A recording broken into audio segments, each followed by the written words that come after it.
Welcome to the show. Welcome to the Council on Future Conflict, episode 679. We're talking the Belfast Blowout, day 3 of their street party and Domestic Friday. I can't dance to it either, American Dreamer. She says, I can't dance to this. She, of course, is talking about our theme song that we have been using for, going on 4 years now. It is a little, I guess the beat, when you said that, it kind of struck me that it's more moody and the beat is just a little slow for dancing. So I look like Elaine trying, I mean, you guys will be happy in a second because our funny today is something for the ladies. So before we talk about that, Joe, how you doing, brother? I'm just trying to figure out why we're talking about techno dance music this morning, but you know what? I'm doing all right. No, that's not even true. We'll figure that out later. It's been a busy week. We're cutting up a lot of trees and making range improvements before this summer's big festivities. And I really, really, really want to thank the folks at Four Lizard Tactical who will be out here doing a class the 18th and 19th of July. Because they are donating a lot of fantastic materials to make our range pretty awesome. I understand someone saying that my audio is whack. Sorry, I can't. It sounds good now. Yeah, it sounds good now. Whatever. That's just more proof of the way my life is going. Have a good day. No, you're good. I think you just had a little a blip in the connection or whatever. I know I know how that is. Tell me no about how my life is going. I'm sorry. Well, I was talking about your connection. That wasn't talking about your life. I wasn't. All right. Wait. Watcher, how you doing? Doing good. Good. Working on projects and getting everything in the farm back on track, man. Doing good. Very good. Too good to be distracted by some of the stuff that's going on. So a lot of the things that are in here are news to me this morning. Yeah, I mean, a lot of it's just kind of stuff that's continuing. So, we'll be doing a little bit of in our domestic Friday segment. We'll be doing an update on some of the Iran stuff, the Carmelo Anthony stuff, the Newark stuff. And of course, I'm gonna rant about the memorial as my personal, windmill to tilt that. Hey, if you can't abuse your YouTube channel for personal purposes from time to time, what's the point of having a YouTube channel? Any crawfish updates, Watcher? Oh, yeah. I mean, we posted the boat and what's got to happen to the boat before we're ready to take it out. And if you want to keep track of that, go over to my X page, and then I'll be making a dedicated YouTube channel for that sometime in the next couple days.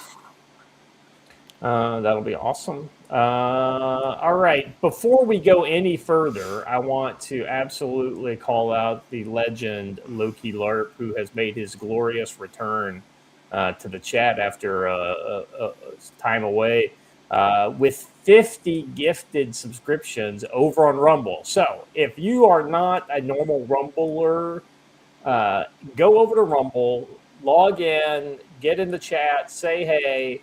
And you too will become a instant member of the channel over there. So please, please avail yourself of his gift. That's very kind of him for supporting the channel. He's probably one of our most consistent, long-time supporters. So we really appreciate him. Glad he's back. I always. I hate to say it because there's so many people in the chat. A lot of times I won't notice when you're gone, but I'll notice when you come back, right? And so I'm just glad. And by the way, Loki, I think that's a new image for you there in the chat. You're the so what kind of Rumble chatter are you with Red Galactica? Oh, let's, so, I'm not that into this stuff, but, you got to give the Secretary of War props for consistently going out there and doing PT and doing events with the soldiers in all the services. So, ladies, this one is for you. 3, 4, 5, 6, 7, 8, 9, 10, All the way down, all the way up, 13, all the way down, all the way up. 15, 16. Now, I think a lot of people were giving him the old 000 thing, but the problem That this is, is I was not. going to say I haven't seen one yet. This is still pretty fucking hard to do.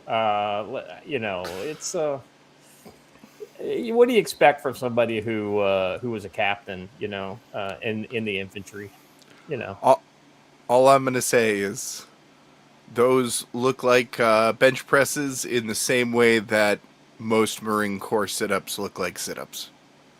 Well, the irony is that at the end he had to lock out in order to rest. It's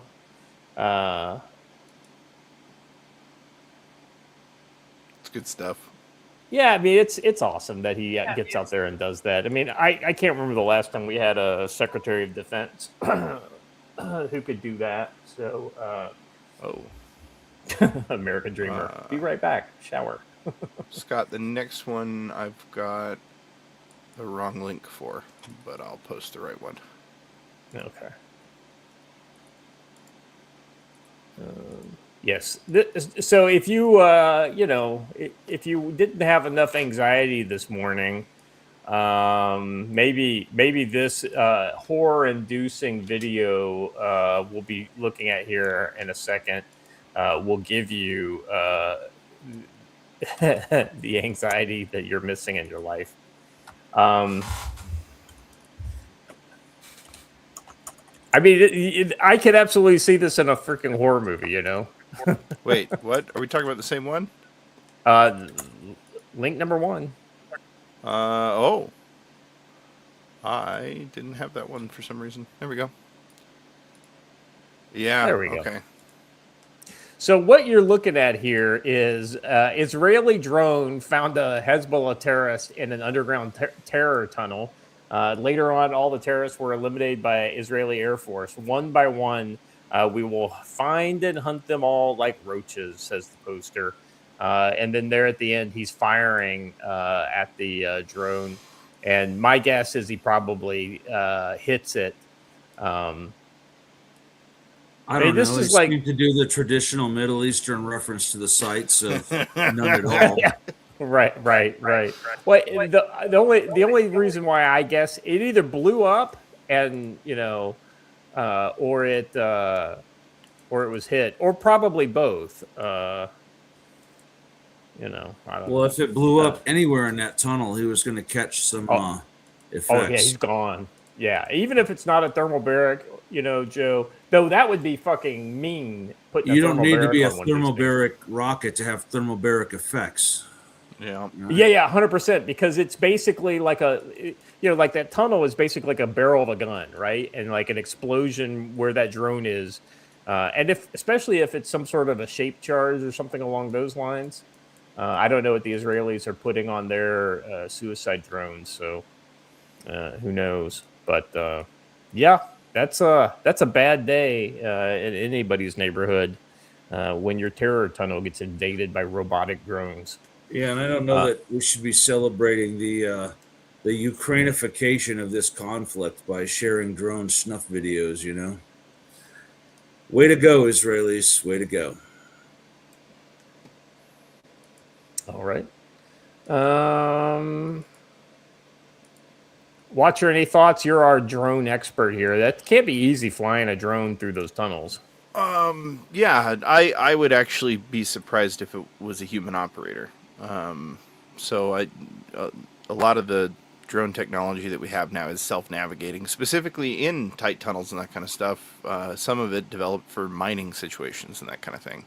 Turns out mapping underground spaces for drones to be able to move through is significantly easier than mapping above ground spaces where there's just kind of unlimited space.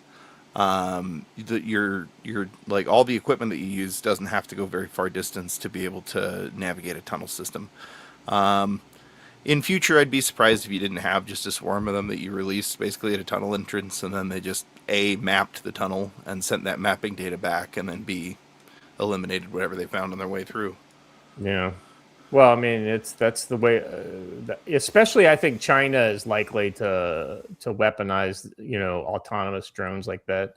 I think if there's one good thing about what I've seen from the U.S. efforts, is that it's all very man in the loop, which kind of goes back to what Joe was saying. Like, this is not something that is good news for people that actually have to inhabit a battlefield. Well, and so man in the loop's going to be, especially in these underground scenarios, I think that this is probably where you're very first going to see like massive use of everybody decides that this isn't a place for autonomous, because the ground prevents you from being able to really send and receive signals. Unless it's like a fiber optic type deal.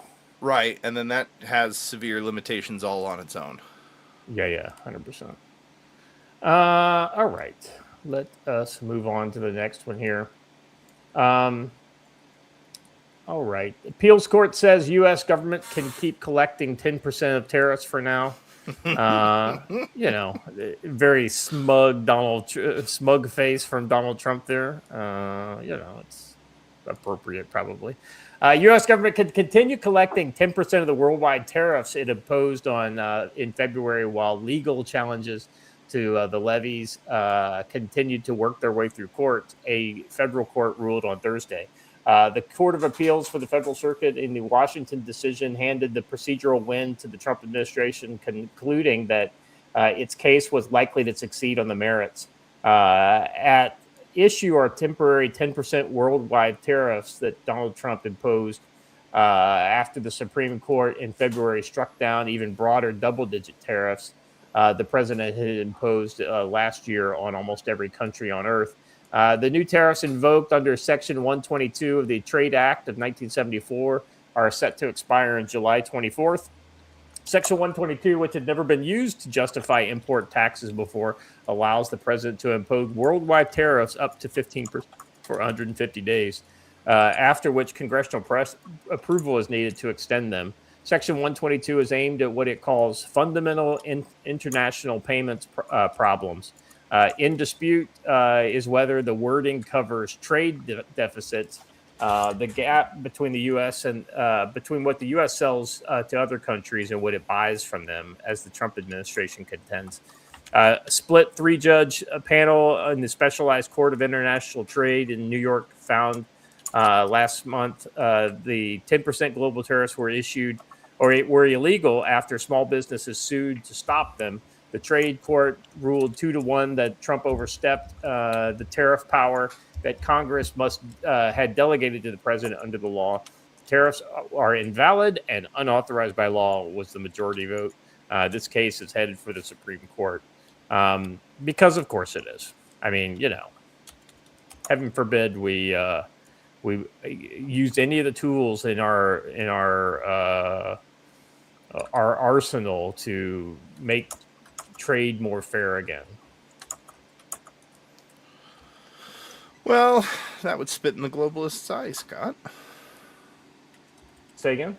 I said, well, that would spit in the internationalist's eye, Scott. Don't you know that the small business who won this case was a fucking boomer wine importer who was complaining that he makes slightly less money on his incredibly marked up, overly expensive foreign wines?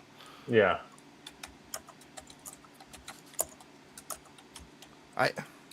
This whole thing is ridiculous.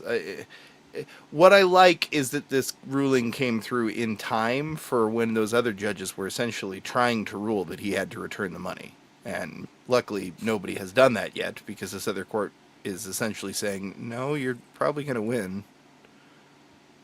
Yeah. Yeah, based on the merits of the case, right? I mean, Yeah. there may be some sort of, I don't know, maybe some political judge will decide that they don't have standing or something along these lines, and FISA is 100% judge shopping. You only make it in the FISA court if you're a judge who believes the police are infallible.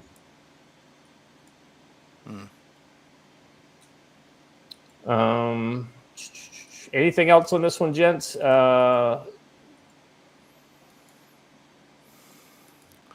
No, just interesting to see things moving, man. Yep.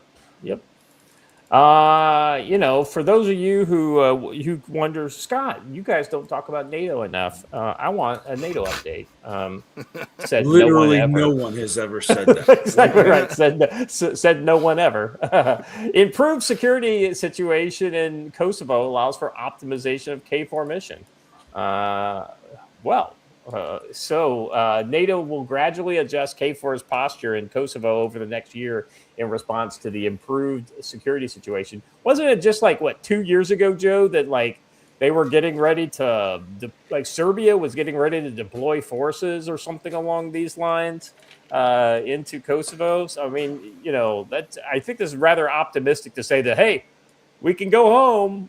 Everything is good now. We can just pull up stakes and leave. You're on your own, K4. I guarantee you that all policing in Kosovo is still done by KFOR. So, yeah. Let's see. Let me read it here. NATO will gradually adjust KFOR's posture in Kosovo over the next year in response to improved security situation. NATO and KFOR are fully committed to safety and security in Kosovo, said General Alexis Grinkwik,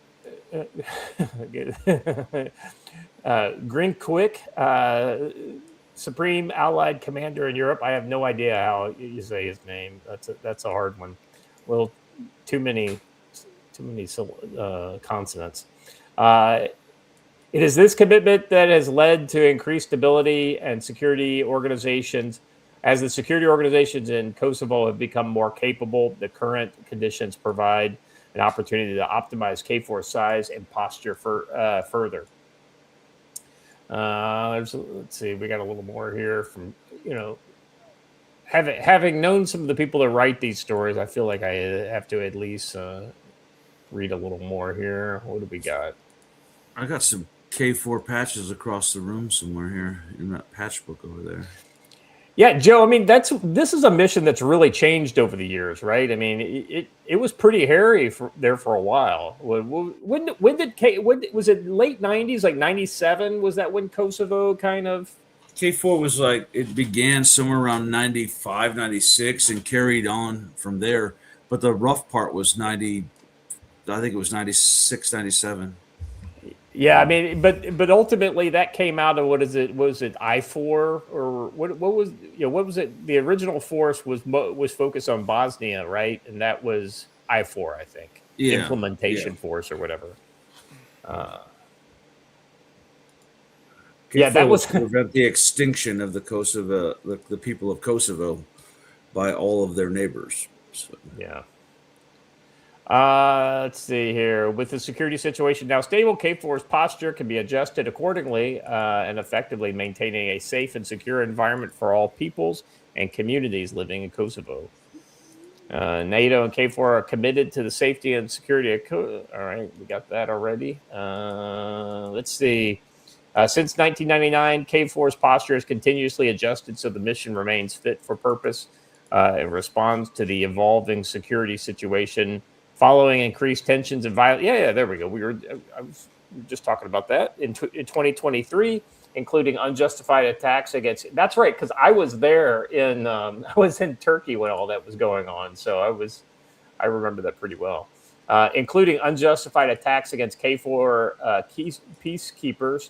KFOR saw its largest reinforcement in over a decade. So yeah. So basically they've settled things since that time. Which just means the Serbs have decided to not, fuck with the KFOR, I guess, is really what that means. Yep. But let's be honest, the Kosovars do a pretty good job of causing trouble, too. They just are smart enough to hide behind the skirts of the NATO while they're doing it. The main force deployed in Kosovo are military police of various nations, along with UN civilian police, rather than Yeah. actual combat forces. Yeah, I was going to say, doesn't the UN police force, they're actually kind of control most of the security situation? The NATO just kind of works for them. Yeah, stand by. Yeah, that's what they. That's the main mission. That's the mission that I supported. So um, there's the. I'm trying to remember the name of it. Hold on, I gotta read a patch to remember the name of it. It was so memorable. UN mission in Kosovo police. It was this right here. So Wonder where you got that there, Joe. yeah, it was a little dirty. It was a little dirty. And despite everyone saying, does that mean they were blue hats? There were no blue hats worn in Kosovo. There were black berets. So, All right. That's pretty much all of our odds and ends, gents. Joe, you want to talk a little bit about tactical-wisdom.com? sure. I got some folks signed up for some pistol classes coming up. So, check out the training schedule. Come on out and take a class. We've got a lot going on. As the world deteriorates, you see all these places setting checkpoints like the IRA, and Yeah. there are some neighborhoods in Seattle and Portland where the locals are setting up checkpoints and roadblocks. If only there was a class that taught you how to do that more effectively, and it would be called community security ops, like it shows right there on the schedule. I allegedly have one coming up here in a couple of weeks. Don't have anyone registered for that yet, but we do have people registered for the basics of pistols, women only class. And then I have folks sign up for everything in July: combatives, protective security, and community security ops. As well as some people sign up for that defensive pistol the day after. So we have a lot going on in July. So get out here and hang out. I would be remiss if we didn't talk about mountain readiness for the 4 millionth time, but mountain readiness will be July 24th through the 26th right here at Camp Ponderosa. And Scott will be there. Washer will be there. It will be a good time. We'll do a live show. We made a decision earlier in the week that we're going to share right now. There will be an opportunity for you to pay to get us all out of jail. We have a couple jail cells here, and we're going to be putting various names that are at the event, whether it's us, T, and others, in jail cells. And you will Angry have American. to raise money to bail them out, or not, as the case may be. So you can decide to let Scott languish in the Camp Ponderosa Detention Center, or you can pay to get him out. So, and there will be some it's all for bragging fun, rights. it's all for a good cause, huh? Yeah, bragging rights. If somebody donates more than the next guy, to, like, for instance, if Joe raises more money than, say, like, Angry American or somebody along those lines, there'll be a little bit of a tracker so we can see whose fans mobilized to help them out of jail. It's all for a good cause. It'll be fun, and definitely looking forward to raising money for a good cause out there. And listen, the only person we're not going to put in there is Angry American's wife, Mel, because Lord knows what that woman will do in there. So we will not put her in there. If somebody asks, can you pay extra to have them kept in jail? Those donations go directly to me as opposed to Camp Ponderosa. So, Right. Do that. No conjugal visits. It's actually pretty good. So, help us raise money for a good cause and have fun. And we are talking about all kinds of raffled off items we're going to have for the event. There's going to be a whole evening raffle and all that kind of good stuff. Where you can, I think your ticket counts as one raffle ticket, and then you can buy more, and we'll have all kinds of cool stuff to give away. So you're really going to want to be out here, stay a couple days extra on either side, and there's plenty of fun things to do. Yeah. For example, the other day, Hunch and I, as recon, we went and checked out a ghost town that is not far from here, and it was actually very cool. At the very top of a mountain, it's really, really neat little side trip. So, a lot of cool things you can come and do. Is it on public land? Yeah. Is that a potential training space? No, it's BLM managed, so you got to pay to get in, and they patrol it pretty heavily. So it would be. So we actually talked about that over there. This would be a great little training town. Yeah. But, no. What era is it? 1900s to 1920. Okay, so like some hard stand buildings and things like that, just older ones, yeah. American Dreamer actually makes a good point. Are you going to stream that? Basically put a little webcam inside of the jail cell. We decided we were going to do that.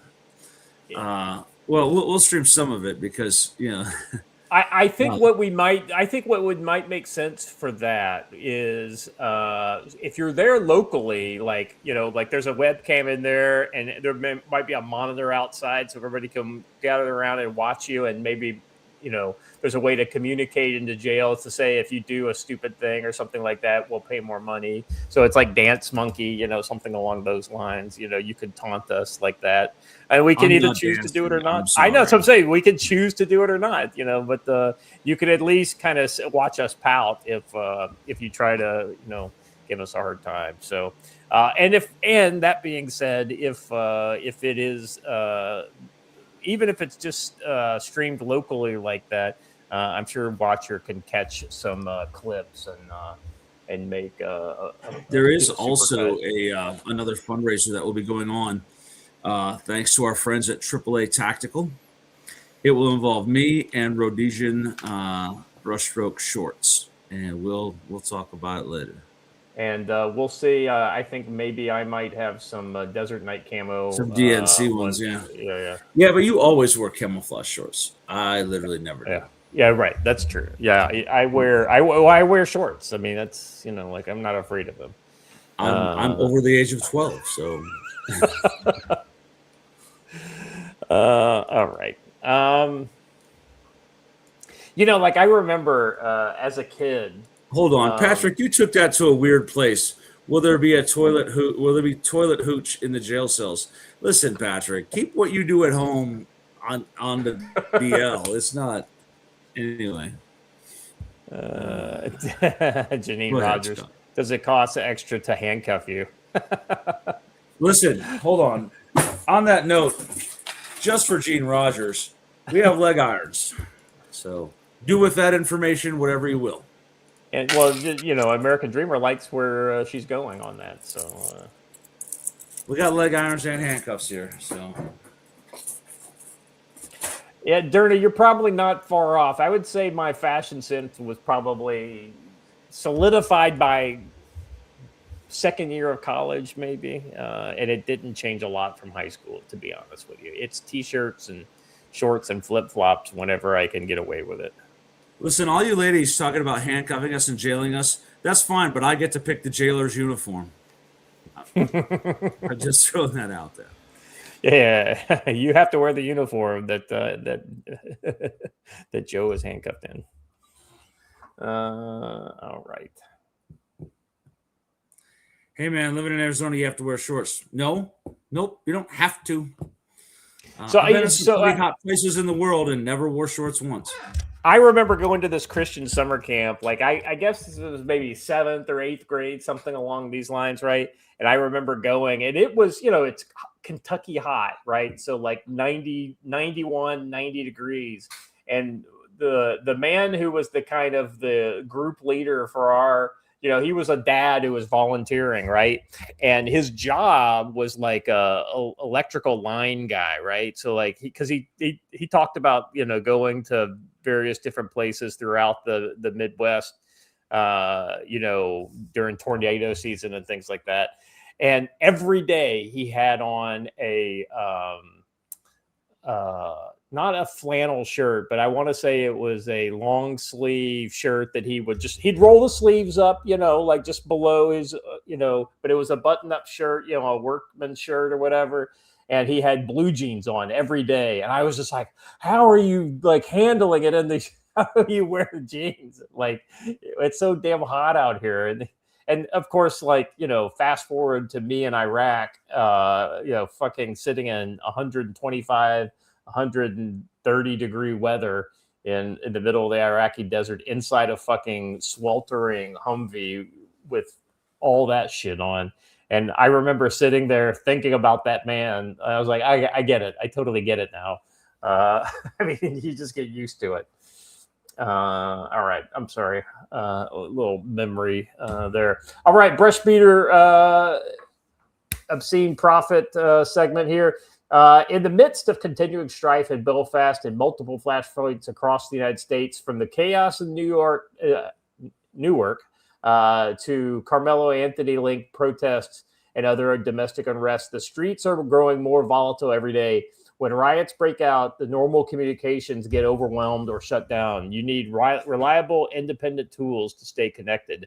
Brush Beater Store has you covered. The AR-152 Pro, a rugged, high-performance handheld radio built like a tank, 10-watt tri-power output, massive 12,000 milliamp battery, built-in GPS with APRS tracking, expanding frequency coverage, including airband and multiple antennas for superior range when self-service fails. Back it with the RTO course, a hands-on, no BS training that teaches you how to build real signals, operating instructions, manage frequencies under pressure, and run secure group comms in high-threat environments. Get the AR-152 Pro at brushbeater.store/product/AR-152-Pro. Enroll in the RTO courses at brushbeater.store/collection/training. Use code CSC10 for 5% off all radios, accessories, and courses. Orders over $150 shipped for free. Big thanks to Matt at Brush Beater Store for empowering the Council of Future Conflict as strife continues in Belfast and domestic unrest flares across America. Head to Brush Beater Store, enter code CFC10, build the connected security presence your community needs. Now, back to the show. All right. So, Belfast. That's kind of what we're talking about, but we're going to start with the problem versus like what's actually happening in Belfast, right? I just thought this first one is a woman encountering the problem, and then the second one is a woman who has faced the problem and gives you her opinion. So it's not okay to make women not be able to talk in their own fucking country. It's not fucking okay.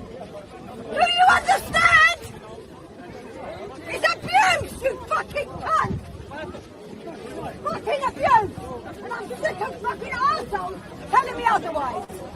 So you can all go fuck off back to your hello fucking country, or else get some fucking knowledge. Fucking ignorance. And all you men are born next time as fucking women in some fucking hurry. And then let's see how much you like it. Fucking off. It's not okay to make women. I mean, preach, sister. There was not a single cunt in there, so I doubt her actual ethnicity. But it was very good. She was rather posh, Joe. I think. This is the Karen from suburbia who has had enough, right? And for every Karen out there that steps out of line, there's always one that is complaining about the exact right thing. And when you're complaining about grooming gangs, and when you're complaining about this fucking totally incompatible culture that has invaded her streets. She's not wrong.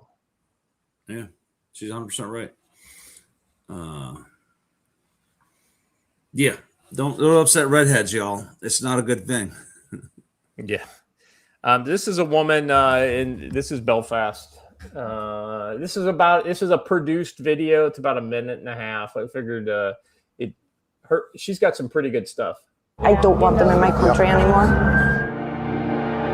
What's the general mood in the city? It's very eerie. It's like a ticking time bomb. It's like a ticking time bomb waiting to go off. Do you think this is going to last, or is it going to... Yeah, I think it is going to last, yeah. I hope it lasts. I hope it does. Yeah. We don't give up this time. Stormont or over in Westminster do not represent us. They don't listen to us. He was living in assisted living where our elderly should be. So why are they getting housed over? We have our homeless in the towns in Belfast city centre. Government aren't looking after them. So they're not looking after us. Our children's school places are being taken away. We can't get hospital appointments. I know that. My daughter waited 10 years on a hospital appointment to be diagnosed. So like, I never would have thought I would ever say that I don't want them in my country. I don't want them in my country anymore. My country's been through enough. We have murdered each other for years. We're trying to come together, and I think this is what's going to unite us. I hope it's going to unite both sides and bring us all together. Peaceful, that's all we want. We've been through our troubles and we're getting bossed in more. They have no loyalty to us, and when crunch comes to crunch, they're going to side with their own countries, and we have to stick together and side with each other here in Ireland. It has to be.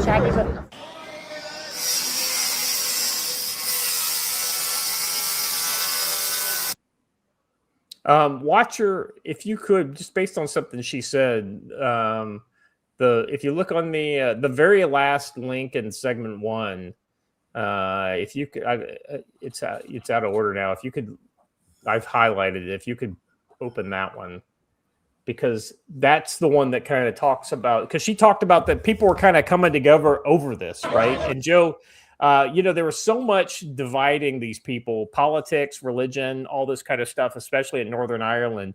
One of the things that's been really interesting is to see how Catholic Irish have been kind of coming out and supporting their Protestant brothers and sisters. The elders basically came out in the street at a public event recently, shook hands, and basically said we need to stand together on this one. It's ironic that it took this to unite the Irish people. All right. May I comment on the previous video? She said something that I brought up a couple of days ago. When the government stops serving the people, it is no longer a government. The purpose of government is to address the needs of those that it represents. It doesn't represent foreigners being brought in. If you ask the people there, hey, do you want to bring these people in? And they say yes, that's one thing. But these people have repeatedly said no, and it has continued to happen. And then when the people went to their government and said, hey, listen, we were all about bringing these people in at first, but now they're harming our children. They're killing our men. They're raping our women. Maybe this is a bad idea. And the government has essentially said to them, shut up and go sit down, subject, and we're going to do this anyway.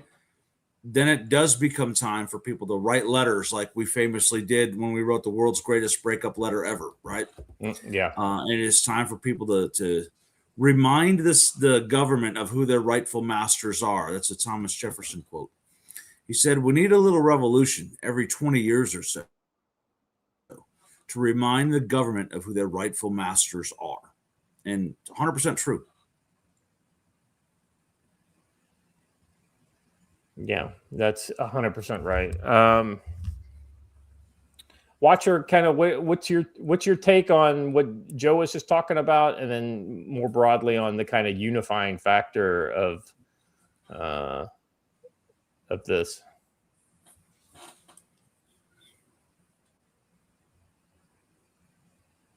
Watcher, are you nothing heard? Oh, muted. So I'm not sure what to comment on this. Oh boy, the Irish are going to overthrow their socialist government and institute a socialist government.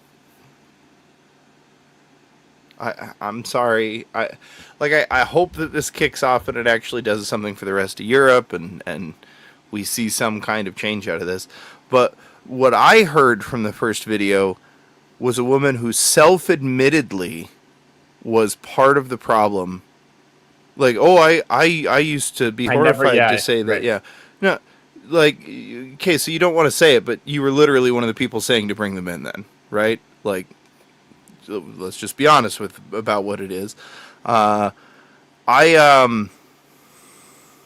don't know. It reminds me of something else I saw this morning when I was researching show notes, and it was too local to really input. But in Idaho today, they are grieving the death of a man who was hit by an illegal immigrant from Guatemala, killed him, put 2 of his kids in a coma, broke a third one's bunch of bones. It's really terrible.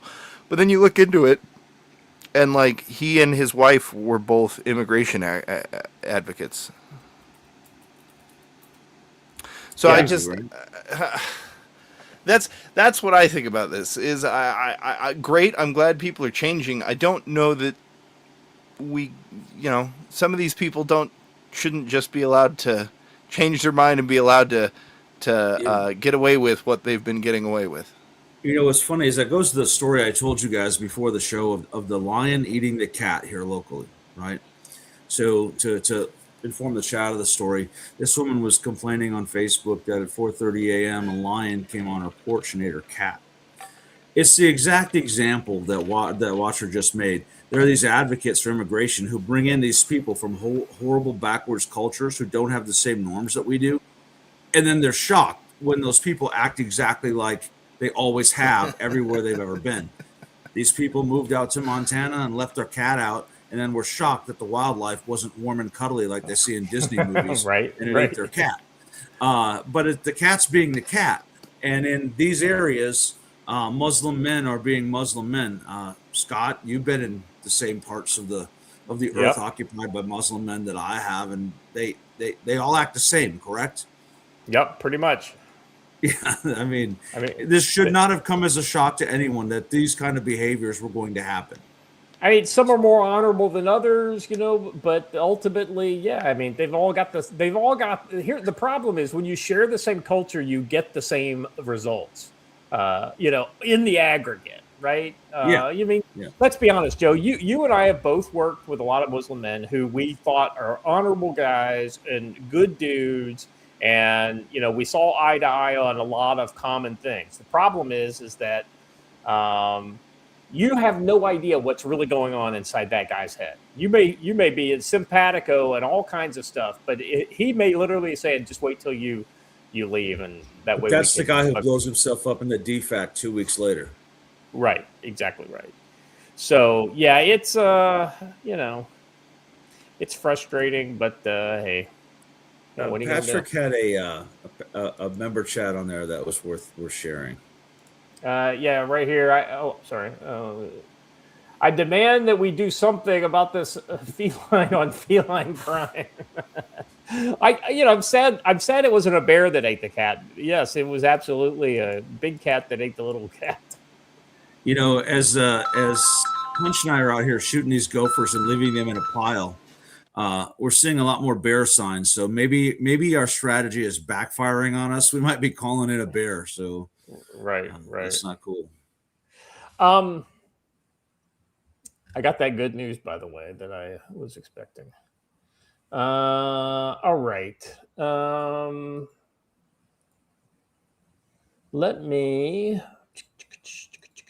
All right, let's get back into this. So real quick, this video here, footage from Dublin shows protesters expressing solidarity with the people of Belfast as demonstrations continue to spread. For generations, politicians spoke of divisions between North and South.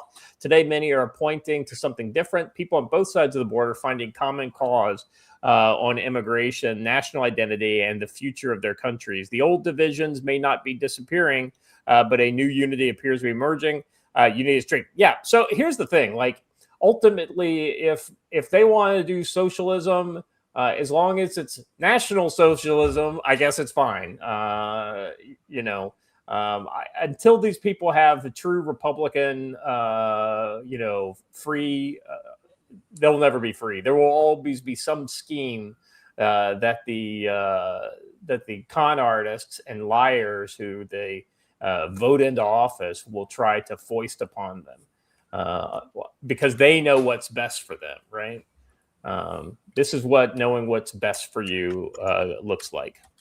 Just so you know. Don't forget this, Irish people.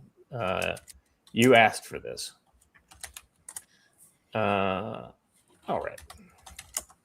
You know, it's kind of like what you know, Joe. We were talking about several weeks ago, months ago. I don't know, probably months ago, because it was around the time Mondami came in. That like New York needs to see what it's like to live under a communist mayor, so that they can then vote against it. You know, the problem is there's too many of these, and it's not even like the commies. There's what, maybe 4 or 5% of them are actual communists.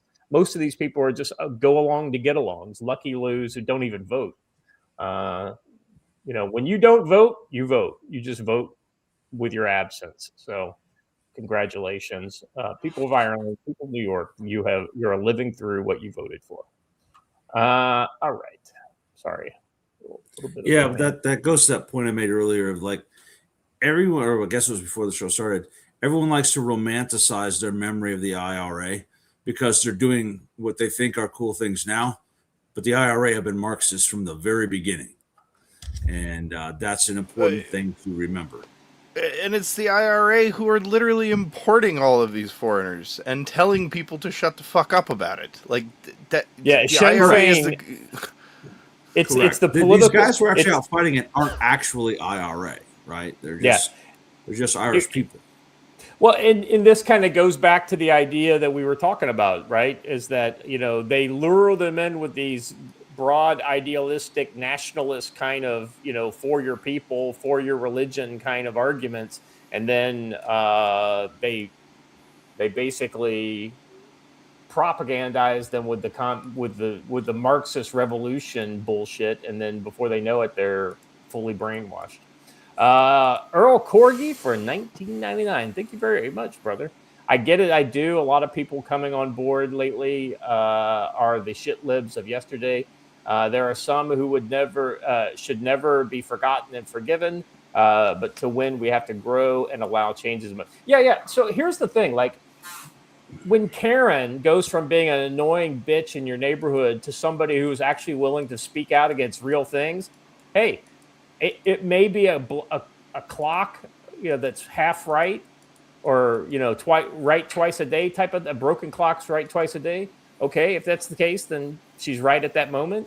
But maybe that's what she needs to have that conversion. I don't know, guys. What do you think? No, because I live in Montana, and this is what happens. They make these claims like, oh my God, the life in California has gotten so out of control. The government controls every aspect of my life. My taxes are so high and I hate it. So I'm going to move to Montana, the last best place, they say. And guess what they do the minute they get here? They start attempting to change Montana into California. It's happened in Texas. It's happened all over the country. So they don't really have changes of mind. They have changes of attitude, which are temporary, and then they always revert back to the mean. Yeah, I mean, you know, it's, you know, the broader, you know, an individual can always change their mind, right? They can always see the light. You know, you can have a conversion experience, right? This is how unbelievers become Christians every day, and we welcome them, right? But ultimately, like Joe just said, I mean, if you don't have that conversion, if you don't actually change through both your thought processes and your behavior, then you're just going to fuck it up wherever you take it. Oh, I got to get out of here. The taxes are too high in California. I'm going to move to Montana. And then your cat gets eaten. Yeah, the enemy of your enemy is not your friend. You have to fight him eventually. Well, I mean, to be fair, it's not like your cat wasn't eaten in California. It just wasn't a mountain lion. Yeah, that's true. All right.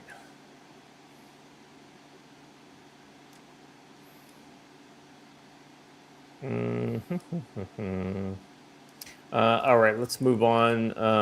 This guy got an opportunity to tell the King of England what he thought.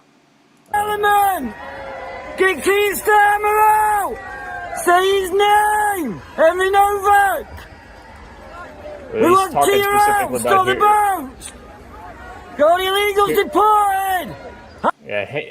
So Henry Novak is essentially a different version of the same thing that happened in Northern Ireland, and people are taking their leadership to task. The entire defense, the Ministry of Defense senior leadership team resigned for reasons. I haven't heard anyone say exactly why they resigned, but there's a lot of speculation that it's related to the continual, basically foot in the mouth by Keir Starmer and his inability to govern a plastic bag, much less a country. How's our own was first? How's our own was first? Get him out! His own parliament! Get him out!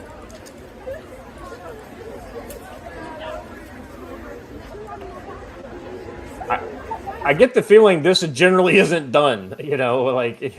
There's some sort of residual respect for the king that you're not supposed to heckle him directly like this. But I don't know. I think that was before the king universally abdicated his duty. Yeah. He basically turned his country over to the Marxists. Appalachian Warlock says, heard they stabbed the Digway. The stabber Digway had boiling water thrown in jail. So I heard it was boiling water and sugar. And sugar, yes. What do they call it? Prison napalm. Well, I have to be the voice of reason here and point out that doing some digging, it does not appear that there is any record of that happening or him being in the alleged prison where it happened. So I'm not sure, I guess, is the answer. I would love for it to be true because that's exactly what this cat deserves. However, I can't confirm that, and I haven't seen anything that actually confirms it. Good point. Another one. Speaking of jails and irony, I heard that that one of the managers of the prison that Carmelo Anthony's going to be housed in is run by the uncle or something like that of the kid he killed. I doubt that the Department of Justice in Texas would actually allow that to happen, but I saw that same thing. Not related, but same last name is the deal. Okay. That makes sense. There's sometimes that some of these stories are just too good to be true. You want to think, wow, that would be great, but that would be corrupt if true. All right, let's move on. So I think, this one's in Spanish, but it translates. Scots are joining the British as protests erupt across the entire country. The United Kingdom is uniting. All of Europe is rising. The world is awakening. No, all of Europe is not coming together, but definitely there are some good things happening. Definitely in the UK, though, Scotland, England, Northern Ireland, you're seeing these movements against this and in support of Belfast. I'm gonna editorialize for a minute. It is a shame that we've allowed ourselves, through our own attempts to be magnanimous, to be pushed into this corner. But these signs are exactly right. Start to resist or cease to exist. And at first they pretended like that wasn't their goal. This year, they're just openly stating that, yes, the elimination of the white race is the goal. And if you said that about any other race on the planet, what would happen to you? So it's good to see this happening. It needs to happen on a much larger scale, though. Here's a meme. My free house is on fire. I don't think it is, mate. That's pretty good. That's a good one. All right, let's move on. These are some guys, I guess, in. Wait till you see the big marquee there. Look, see it down there. Sorry, go ahead. All right, so watch patrols have taken a drone above houses packed with invaders in Ireland, the same across the whole of Western Europe. Content Constant attacks from within, the remigration and de-Islamization happens. Traitor politicians will pay. So this is basically like a kind of a block of houses or whatever that is being occupied by these freeloader immigrants. I guess they're given over by the local government as a place for them to live. And the locals are sniffing them out. You have 3 houses full of them. 3 houses full of men. Look, there's the big huge marquee, probably full of men as well. Look at all the glass and all around that. So that's warm for them. God knows how many men are in this building or on that land. Look at the size of the land they have. There's a man coming out. Look at him. Hey, Joe. Walking across there now into the marquee. Let's see where it's at. Oh, I don't think you're at that point. Keep going. Goes walking across there now into the marquee. He comes back out now and goes into the other house. What's this? There he is there. Now look at the glass and all there with the drawers. There they are having that barbecue out the back. Look, there's no well for them. And that camouflage there, look. All right. They don't pause there. Hey Joe, what does that symbol mean? Huh. Every time I've seen men in camouflage doing this, it implies some sort of an ISIS or an Al Qaeda connection. Yes, yeah. The place I saw that for the first time very consistently was the followers of Shamil Bushayev in Chechnya back in the late 90s, early 2000s, during specifically the Second Chechen War, when Al Qaeda linked elements of the Chechen underground really took over. And they would always they'd have the video camera in the woods and the group of guys walking past, and they would all do the number one. There is one God. Yeah. So yeah, you go. I'm sorry. Yeah, go look, ahead. They don't look like men fleeing war. Tattoos on his arm there. I wonder what they mean. This fella, do you think he's fleeing war? Do you think he can't go home and fight for his own country? And we're paying for all this. Look, this is all our money paying for them. They're having the time of their life there. And look at the symbols there. Look at them numbers there. 511. Look up what that means there. I'll show you now. Look, pause that and have a look. We're paying for these men. That vest too. Go back, Watcher. Oh, okay. Go to the vest just a little bit. Like a like a photographer vest or something, like a tactical vest. Yeah. So this trend came about when they saw, Blackwater and DynCorp dudes all wearing these. And then all of a sudden you see these pop up throughout the Middle East amongst those militias and PMFs and all of that. Another indicator. Just another indicator. Yep. Just, indicators and warnings. Blaine. Those are jihadis in that house. I'm sorry, but yeah, 100% those are. And if they weren't when they came to Ireland, they became jihadis while here. But I bet they became jihadis a long time ago. All fighting Ishmaels, and if you notice what they're doing field living. They have a house. They could be cooking inside. They're not. It's interesting. But they're hitting the heavy bag. They've got their tactical light kind of stuff on. It's definitely a lifestyle that these men are living. Blaine says, ironically, I had Muslims against the Irish on my bingo card. Well, yeah. I mean, luckily we've already seen what this was. Those crappy bingo card. Oh wait, I'm winning. I'm winning. Yeah, I mean, luckily for us, Ultimate Warrior actually already showed us what this conflict would look like. I don't know if you gentlemen were privy to that fantastic program on the History Network, but no? Okay, hold on. I'll find you a clip.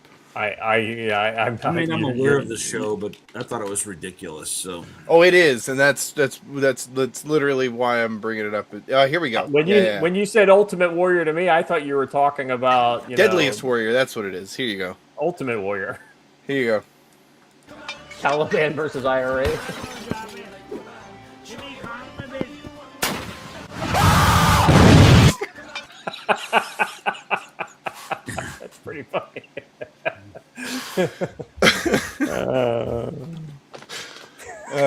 Good times. As Ireland goes, so goes the West. I don't like that because Ireland was pretty fucking socialist. No, it still is. If I'm honest, Ireland is not the trendsetter. Sorry, never has been, never gonna be. All right, gents. Stephanie, no, they never assimilate ever. The only exception I might say are the people who they're trying to kill, right? Like when your religion tries to kill you and you flee the religion and then you convert to Christianity, that's the only way you can potentially but for those people, the break occurred before they came here. Right, 100%. Right. They see America or the West as a lifeline, not as a they would be more than happy probably to live in their home country, but I was sent a speaking of that exact topic, I was sent a photo of a new building being constructed in Canton Township, Michigan, where we have a house called Mecca. They're building a facility called Mecca in Canton Township, and it's a mosque and community center and golden domes everywhere and all kinds of neat stuff. So no, be ashamed if something were to happen to that building you're building there. Yeah, I told the person who sent it that it's time to do something, and they're like, "Do what?" I'm like, "Never mind, forget I said anything." Well, yeah, because if you're right. Get what I meant, you obviously weren't down with it. So right, yeah. Say no more. Derna has a comment here. No, Scott, they see the West as a woman bent over. Yeah. 99.99 repeating % do. That being said, we all have heard of or seen video on the internet of the one guy or girl who gets out of there. Now, it's most of the ones that I see is the first person or women.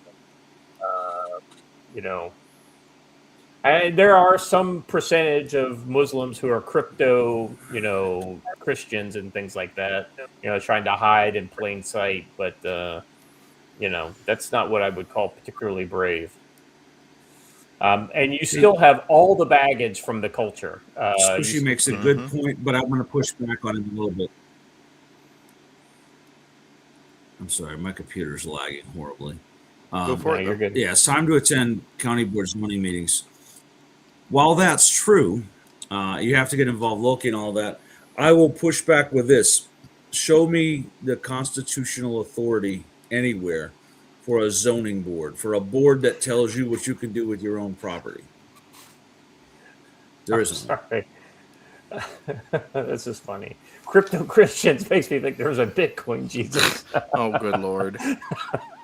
There used to be. It seems like there was a guy. There on was a guy. YouTube. Yes, there was a guy who called CWSB. I'm going to need you to report for re-education at Camp Ponderosa.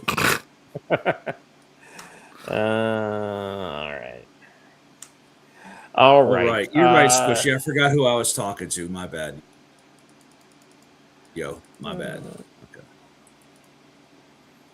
All right.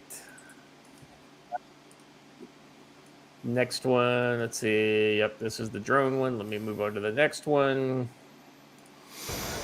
This is in Glasgow, Scotland. A march in support of and some patriots in Glasgow are flying the Templar flag. Was it in Scotland where the Templars had some chapels and things like that? They had them everywhere in Europe, but yes. All right. Swinging Cod says for $10 says after working with Dublin offices. Excuse me. Bless you. Working with Dublin offices with 3 of the Magnificent 7 tech companies. I understand why my ancestors left Ireland. Most hyper-literal, bureaucratic, insufferable people on earth, Dubliners. Yeah. So the it's like I've always heard the problem with Ireland is Dublin. I think that kind of broadly, The problem with summarizes Ireland is the Irish. Well, I think if you wanna get away from Ireland, that problem exists everywhere. The problem with the people in every country are the people in the city. I don't don't know. live The in problem cities with Iran anymore. is the people of Iran. So Facts. Iranians literally everywhere. It sounds like the Iranian people that live outside of the city are the biggest problem. I don't know, crypto Christians and Jews. I thought those were crypto Jews. Dude, I challenge you to go backpacking across there. I may know what happened. Right.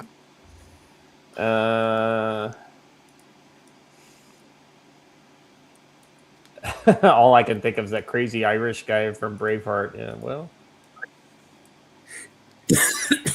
He was the best character in the movie. It's my island. it's my You talk to God.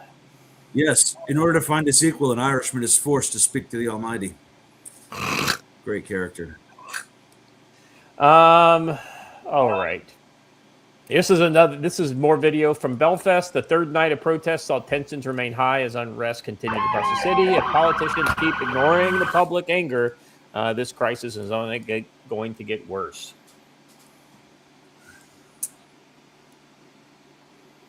I think that these Land Rovers are losing some of the shock value that they had on that first day. I don't know that a lot of these guys knew exactly how to deal with them, but it seems like they're dealing with them a little better on day 3.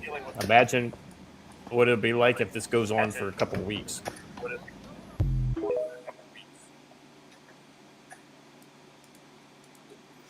Yup, I'm excited. Particularly when you consider the fact that those aren't really armored vehicles. They're kind of hardened. I think. There you go. I don't know how else you'd word that. I read an interesting piece on X. It was a pretty long post, and it basically said that all of these Land Rovers are essentially the exact same Ulster. What is it? Royal Ulster Constabulary. Which got disbanded. Yeah, the RUC, which got disbanded because it was a little too Republican in nature. Or no, it was Republican Ulster Constabulary. I think that's what it stood for. No, it's Royal Ulster I think Royal. Yeah. That's right. I was right the first time. It's the other side that were the Republicans. Anyway, so they basically just took these out of storage, gave them new paint jobs, and they're back in service for Troubles 2.0. Yesterday Anti-Pattern put out helpful tips for the Irish lads as they're digging up those AK-47s stored in Cosmoline. I was just thinking about that. Cosmoline off, put it in bottles because it's just easier to store that way, and put a rag in the top. And then when it's time to destroy it, you light it on fire and you throw it hard so that it fully breaks. And then exactly all used up. Yeah, it's a good way to just kind of dispose of this, in an environmentally safe way. I think you got to be absolutely conscious of that stuff. Absolutely. And if you want to get rid of some styrofoam, put it in some kerosene. Do the same thing. All right, moving on.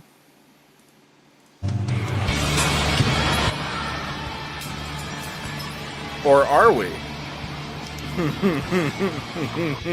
Yeah, you got this guy right here that's sitting in that one is like, man, this is not good.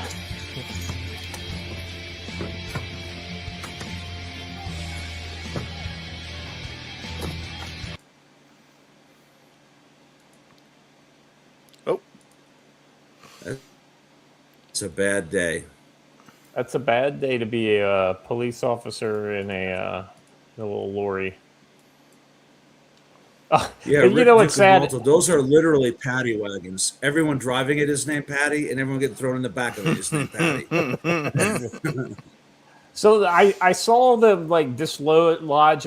So basically, what you got is like 4 riot armed, like basically 4 cops in the back that are kitted out with shields and all that kind of stuff. So it's 2 in the front and 4 in the back. It's a small paramilitary transport. They need Lieutenant Colonel Sharp to lead their forces. That's what they need. That's right. To create a forlorn hope going into the breach. There we go. We actually watched that episode last night, by the way. That's a great fucking Badioth. Yeah. Isn't that where he gets his he becomes Captain Sharp? Company. What's that? Yeah. Yeah, Isn't he was that where Captain he becomes Sharp. Captain? Yeah. All right, so these are some lads going down the street, welcoming the neighbors. Bloody hell, mate! Get on, mate. Cheers. Whoa! I don't know why we're running. People just started sprinting. There must be at least 2. Bloody hell, what's going on? Everybody just starts moving. You just go with the crowd. I know what's happening. People are just running. This guy's in camo. That guy's in camo. Joe, I think it's been what, the 90s since things really kind of quieted down in Ireland. I think a lot of these people are seeing this kind of stuff for the first time. Like, even as kids, they didn't experience it, or they had, older cousins or maybe an uncle or a father who took part in some of the disturbances and whatnot in the 80s and the 90s. I feel like a whole new generation is learning to say fuck the government in a completely Appalachian Warlock pointed out this great video from yesterday titled "The Chariot of Belfast." There's this whole gaggle of cops, and they got this guy who's wearing all black stuff, and they're walking him away to arrest him. And he, at one point, just decides, no, turns around and sprints away, and the cops cannot keep up with him. And it was actually funny. And somebody put the Chariots of Fire music to it. It was beautiful. Oh, that was that was good. Watcher here, this is what they're dealing with their prime minister or whatever. Basically, the leader of Northern Ireland, right? First Minister of North Ireland, Michelle O'Neill. Because of course, why not have a Black Lives Matter George Floyd fucking mural in Belfast? Because of course you would. What's next? A mural for the Sudanese migrant who tried to behead the Irish gent?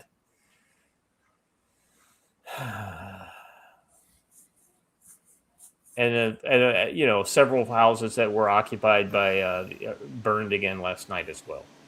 Oh boy! All right. Anything else that we need to cover on the just new one trouble? thing? Just one thing. Just a direct statement, which is start deporting them now. It only gets worse from here. That's it.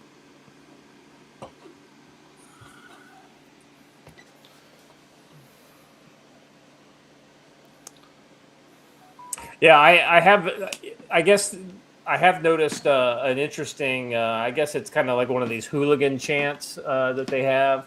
It's Allah, Allah, Allah. Who the fuck is Allah? Yeah. That's a little bit funny. Well, it is. I mean, I made a mistake of wearing a black T-shirt next to a sunny window. It's like 4 billion of these. All right. Let us move on to Domestic Friday because, of course, there's all kinds of domestic stuff to deal with. This is kind of Iran, but it's focusing. We don't have the war to cover. We have the the reported end of the conflict potentially offing this weekend. So, so this is Donald Trump. He says, "All right, just let's let Donald Trump speak for himself here." Taking out ships, big ships, quietly at night. You guys didn't know that. Pretty cool, right? As a captain, he knows about more about ships than I do, but it's pretty cool. They turned off the lights. We bombed their radar and everything, so they couldn't see what was going on. And we took out some nights 25 ships, some nights 15. Last 4 or 5 nights we did 25, 22, 21, 26, 18, and 14. Who else would remember those numbers? Nobody. We've been. So I guess what he's getting the point here is that before all the bombing started again, we really didn't talk about this, but it's actually pretty. I thought it was kind of remarkable when the news came out. They're basically sneaking the ships out at night, turn the lights on the ship. They were probably using some sophisticated electronic warfare and jamming to keep the Iranians in the dark, and they were getting, like sections of ships out from the Persian Gulf side into the Gulf of Oman side every night. But when you do the math, it's literally less than a day's supply. Speaking of more than a day's supply, Blaine Pardo, gentlemen, how you doing, Blaine? I'm fine. All this Irish stuff got my blood up. Oh, tell me about it. You want to talk about that for a minute or two? I'm just waiting for the Scots to come up because that's when the real fun happens. Well, evidently, there's 2 Scots that are making a lot of on the internet right now. It's the Scots who are joining forces with the Irish, in solidarity, and they're marching like in Glasgow and some of these places. And then you've got all the other Scots who are coming to America for the World Cup, and they're creating some of the most genuinely pleasant content that I have seen on X, and so quite some. I've been watching it. No, the Japanese girl coming here, she made some pleasant content. That's right. I like the guys. You know. So what have you been up to, Blaine? Long time no see. Writing books, man. Yeah. Honestly, that's it. Going this next weekend to San Diego for the NASCAR race. Oh, really? That looks awesome. Yeah, that track is really cool. It's weird because it's on the military base. Right, in North Island, right? Yeah. Joe, you ever spent any time at North Island? God, yes. I was the CID agent for North Island for a minute. North Island Naval Air, beautiful place. Yeah. Hot, smells like diesel. Cool. Yeah. But it's a gorgeous island right out in the middle of the bay. So. Yeah, I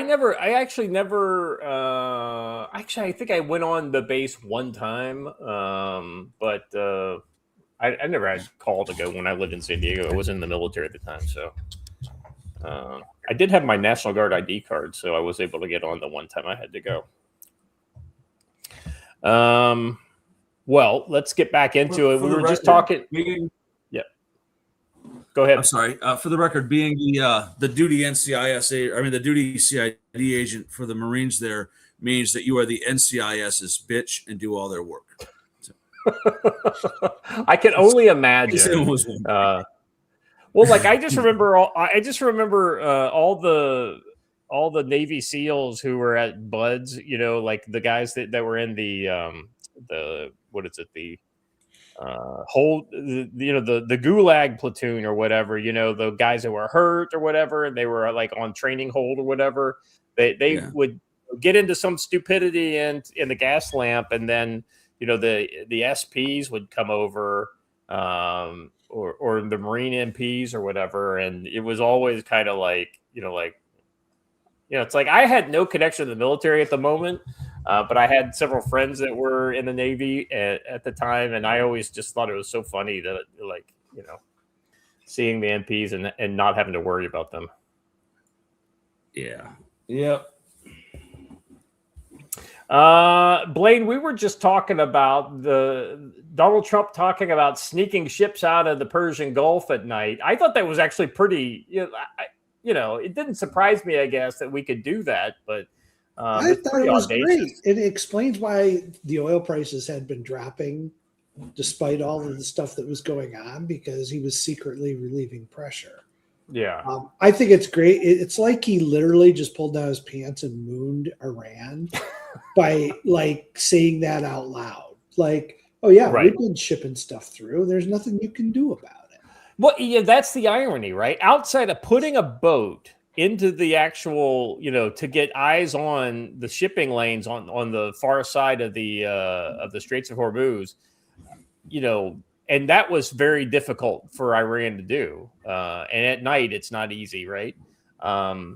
Outside of doing something like that, we probably had their radars completely jammed and a lot of the comms jammed too. So even if they did get a boat out there, we could probably jam their comms so they couldn't report in order for Iran to fire a missile or whatever. So it actually makes a lot of sense from a technical standpoint, but I just think it's an interesting development. Well, it's hard to recruit right now for the Iranian Navy.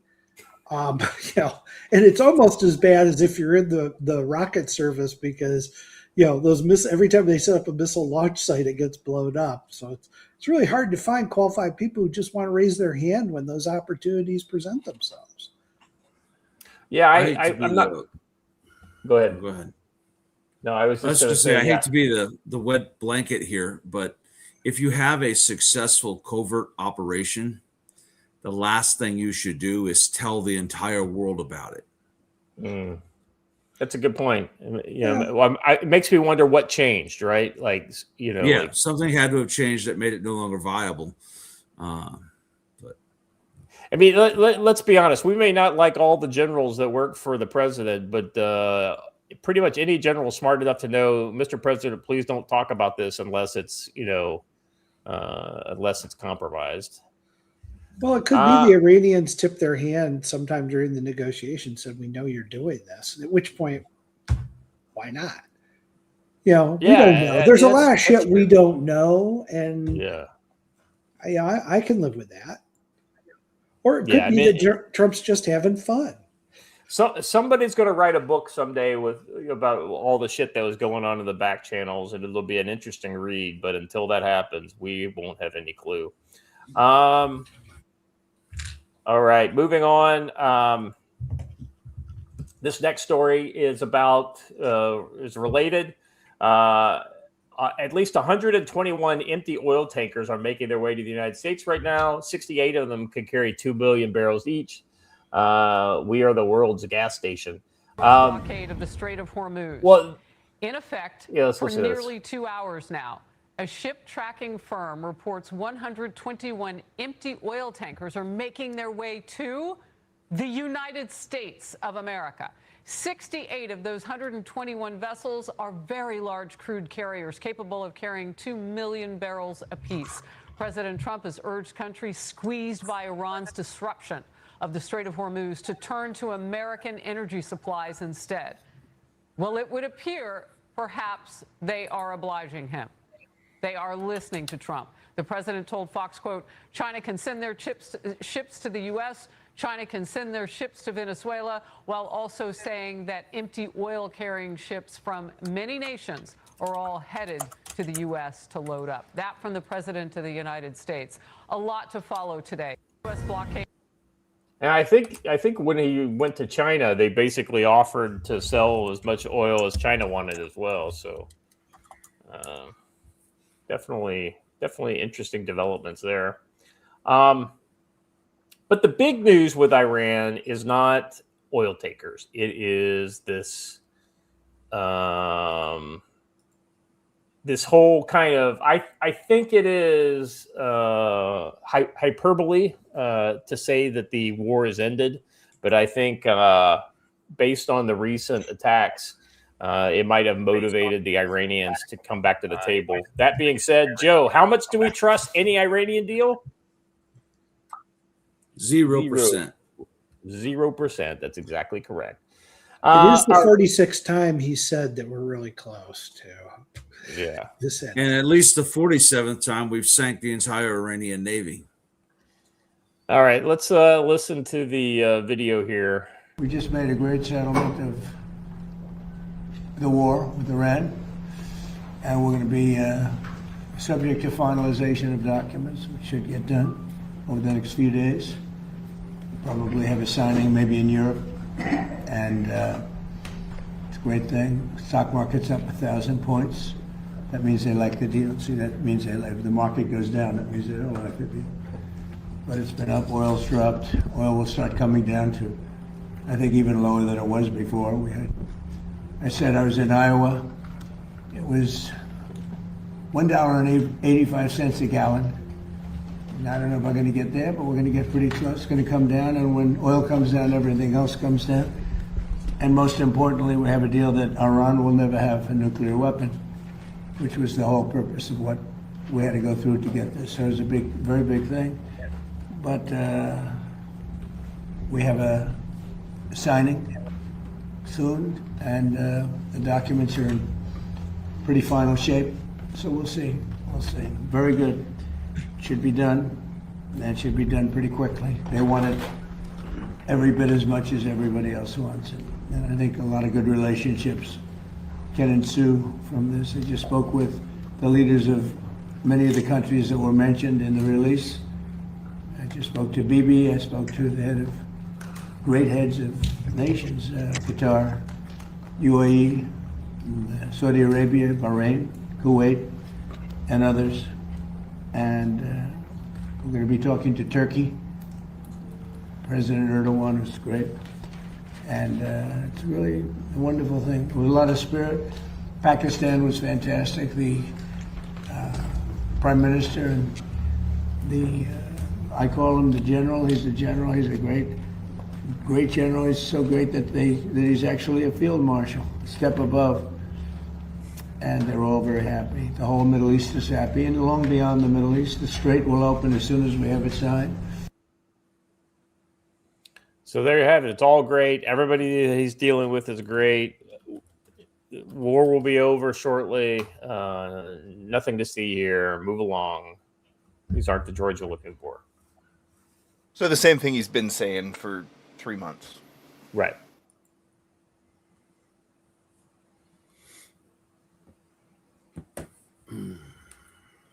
I mean, you know, like I'll be honest with you, I'm just as frustrated with anybody is on this. I mean, I was willing to give him a lot more leeway, I think, than most. But you know, the fact that he thinks he can get anything that coming close to a trustworthy deal from Iran is fucking crazy talk. Well, it mentions an immediate ceasefire on all fronts, including Lebanon. The United States is not a party to the fighting in Lebanon. Therefore, we cannot agree to end it. Yeah. So this is Iran publishes a 14-point draft peace memorandum with the United States. So this is Iran publishing this memo. This did not come from America. So we don't know that this is, point of fact, the actual deal. So take it with a grain of salt.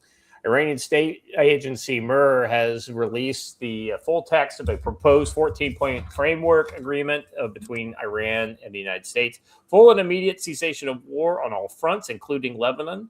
Commitment by the U.S., by the United States, to be the principle of non-interference in Iran's internal affairs and respect the country's sovereignty. This sounds like it was written by Iran. The United States did not fucking write this.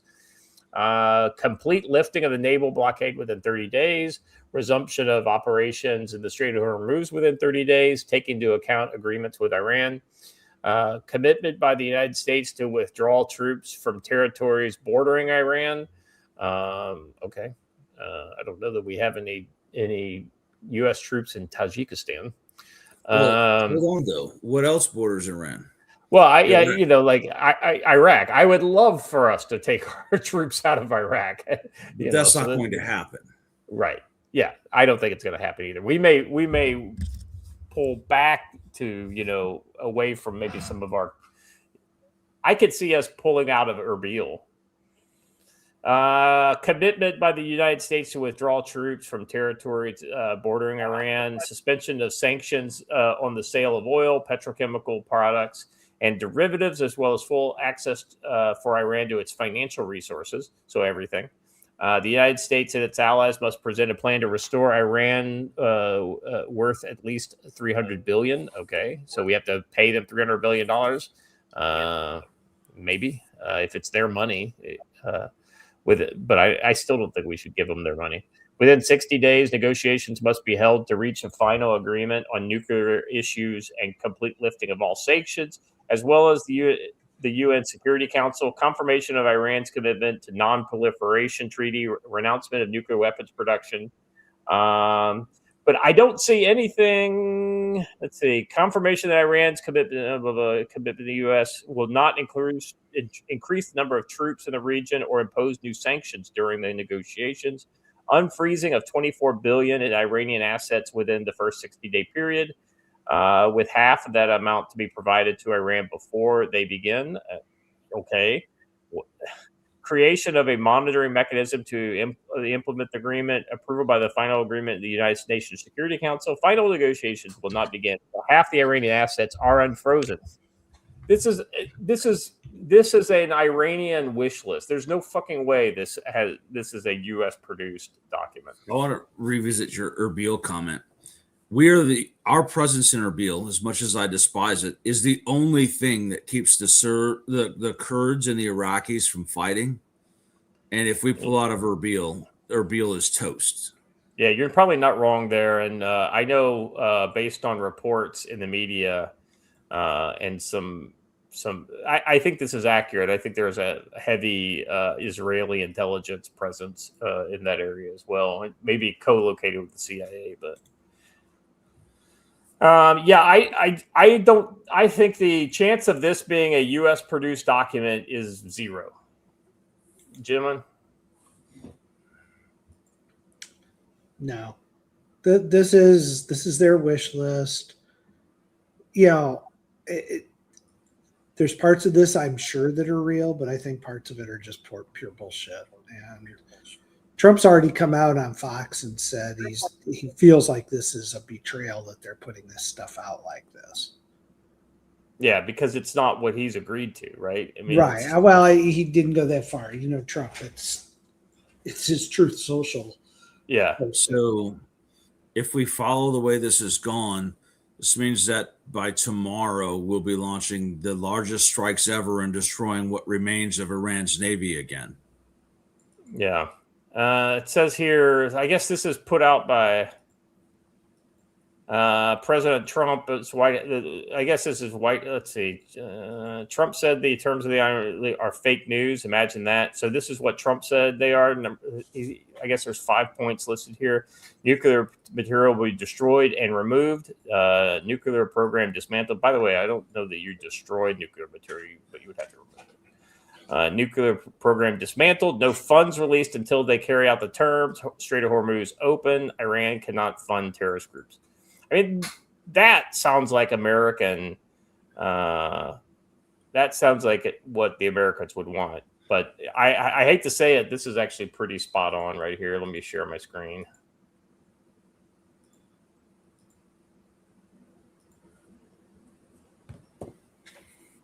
The boy who cried peace deals.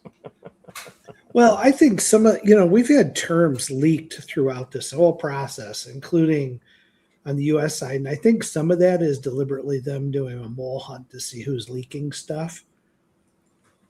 I heard some stuff on CBS Morning News on the radio that I was cracking up at because they were things that they said, oh, well, I've got this from a source at the who's in on the negotiations, and this is what they're doing. I think they're putting out a lot of false stuff to go, okay, who's leaking what to the media? So don't be surprised if a month or two down the road you start seeing people from the State Department going to jail. There's a lot of people in the deep state who are doing everything they can to sabotage this. All right. I think here's the last one here. This is a post-millennial story. Trump signals J.D. Vance could travel to Europe as early as this weekend to sign Iran deal. Speaking with reporters in the Oval Office on Thursday, Trump signaled that a peace deal with Iran to end the war could come as soon as this weekend, and that Vice President J.D. Vance might travel to Europe for the signing.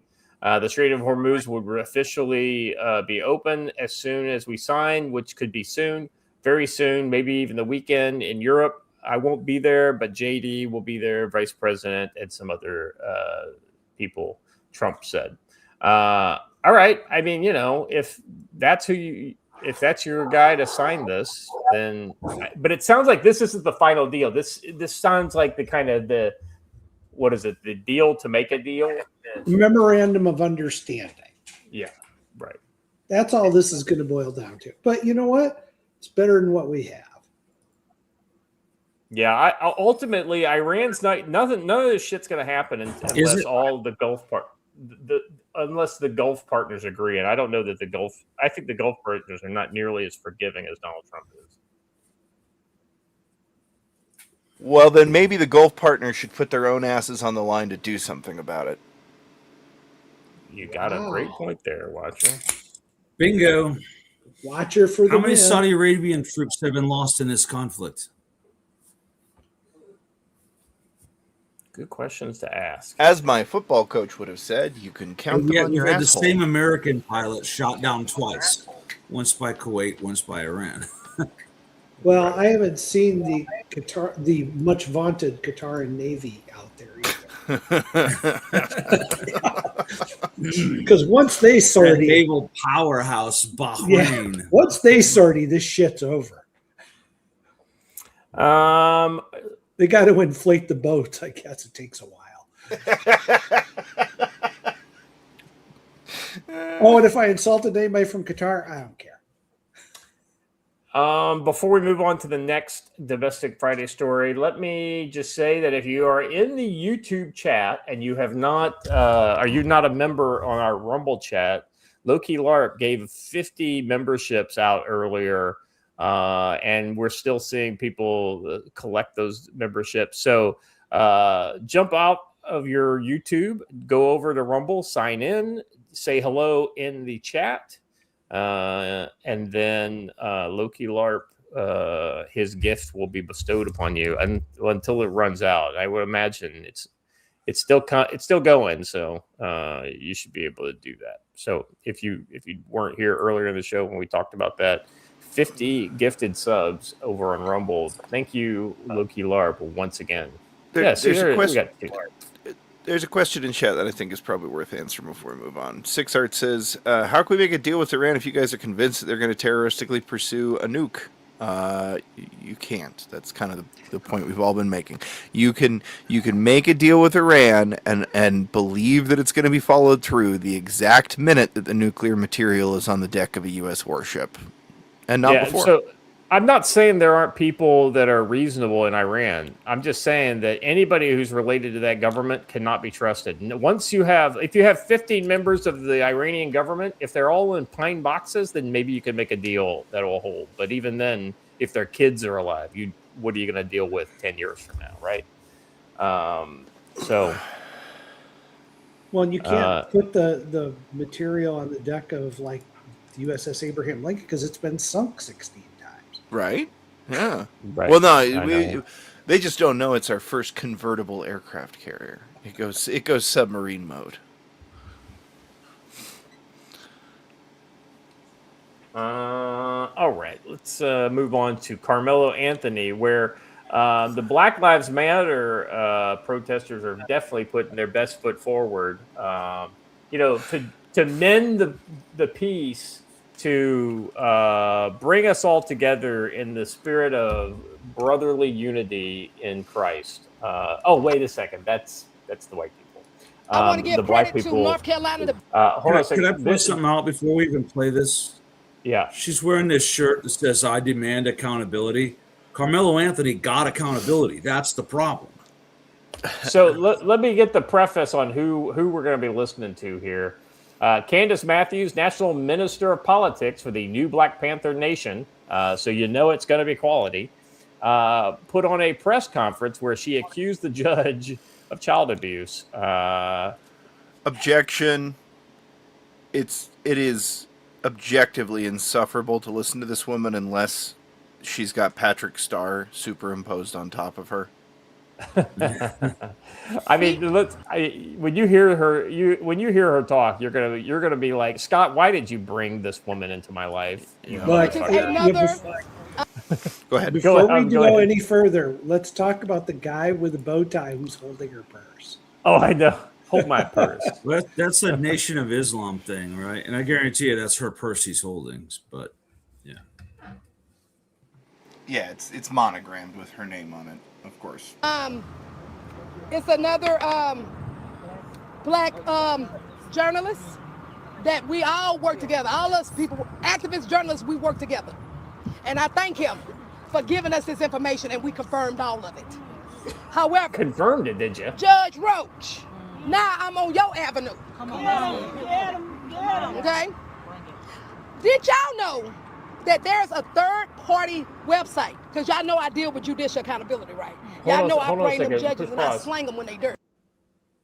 So let me just ask you guys this. Do you think a woman like this with long fingernails like that can wipe her ass without getting shit underneath her fingernails? I'm just saying. Like, Bro, if you got that's what the guy with holding the purse is for, Scott. Okay. That this woman led the doxing of the judge's family, for the record. Yeah. Right? Oh, yes. So evidently, the case she's going to talk about, it comes from this absolute crazy person's.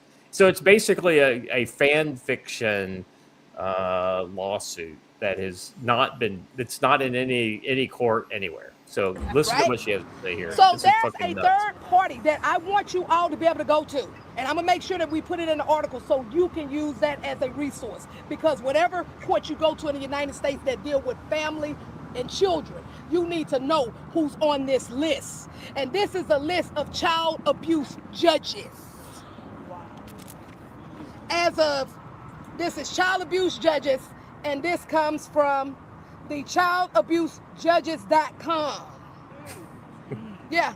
See, you don't know. The most reputable of all websites. So as of 12/22/2025, 1,400 plus judges have been accused of child abuse. Many judges 2 to 6 times.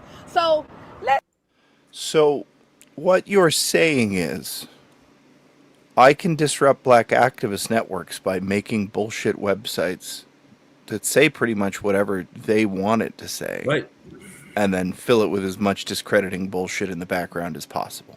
That's right. And, probably for as free as a free ChatGPT account to just write your fan fiction. Karen asked what's with the cowboy hat. Here's the deal. You didn't know? Beyonce put out a country album, so now cowboy hats are a black thing, not anything else. They've got a new thing to LARP as. So go ahead, Blaine. The real question is, okay, so they're upset about the verdict. I get that. I don't, but I understand that they are. So how does this make him innocent of the crime that he was found guilty of? Yeah, see, you're thinking like a person who can put together more than one concept at a time. Okay. That's not where they're at. My wife is going to debate that with you later, Watcher, but and she's going to win. It's just the dumbest thing in the world. They just come out. It'd be like coming out to the police chief that arrested him as a pedophile. So what? It doesn't mean doesn't clear your guy at all. Now, if she brought evidence that could have cleared this kid, then let's hear it. But there is no evidence that clears this kid. The kid clearly did it. Yeah. Oh, it goes even beyond that, Blaine. They're saying not only did he do it, but he should have killed the brother too. There's a level of retardation here that we can't even remotely begin to dig into. See what state we got Texas up with. Because this is all of it. but I'm just going to show y'all Texas. Let's see who name on here. Let's see. I mean, the performative. This is embarrassing. I know. She's oh like, my oh, God. I don't even know where it is. I hope it's actually here. I'm right embarrassed for her. This is. Yeah, She's girl- like, did I you- can't did you- actually read. Can somebody find this for me? Yeah, did you see the woman behind her had to point out where it was? Yeah. Got Oh your yeah, this glasses is kind of got in English. the way. But Judge John Roach Jr. is on that list. And this is the same judge that convicted Carmelo. So, you know what Oh, they he say. convicted him, so the jury Don't throw didn't do rocks it. It living was in the a what? judge. Glass house. So you need to know who is governing you guys. Because if you don't, how do you know how to move? That's why elections is important. You need to know who you're voting for. Y'all All over right, here I've heard putting enough. She's right. Elections is important. Yeah, that's right. I liked It- your it- belt buckle. That was so cool. I mean, it Elections was be literally important, like Joe. Captain America's shield down there. Yeah, they had to start the new Black Panther because the old ones didn't want anything to do with them. I expected a Wakanda Forever out of her for the end. I mean, AOC did it, so why not? Well, let's.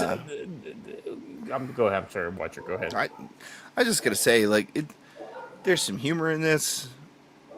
There's a lot of ways to look at this, but unfortunately, the way that my mind just keeps approaching it is that it feels like that this is an issue that has been allowed to long boil for 50 years, and the specifically the militant Black Hebrew Israelites and other militant Black supremacist groups. This is an issue that we're going to actually have to deal with now, and it's not going to go away. In fact, I would be very shocked if certain of our adversaries, both internal and external, don't realize that is probably their best avenue right now in order to cause division in the U.S. is simply to hand those groups money. It worked before 2020. Sure did. And we're coming up on an election cycle, and let's be honest, they're running out of stuff with the whole Southern, you know, Oh yeah, Southern Poverty Law Center and stuff like that. You know, it's like what we're slowly seeing is playing the race card just doesn't have anywhere near the clout that it used to. Well, so I'm okay. So I want there's a video, and then there's the second one I want to show in response to this because they basically take place like right around the same place and time. And it goes exactly to what you just said, Blaine. So let's watch this next video here. This is what they call chimping out, I think.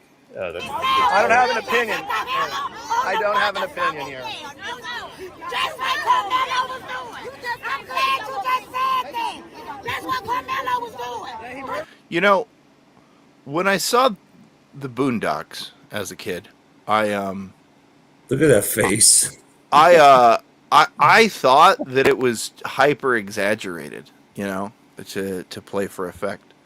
And it's just crazy to me how like this could literally just be a Boondocks episode. Look at that lady. Okay, so I don't know if you've got it on as the first response to yours, but it's the first response to mine. It's another Elijah Schaefer. It's the white girl. Oh, yep. Yeah, that one. Yeah. Now, so this is controversial. It is only being played for news. We do not endorse any of this language. Fucking chimping out. Just niggered them everywhere. So, I mean, Blaine, it's like they don't care anymore. The young people don't care about this stuff anymore.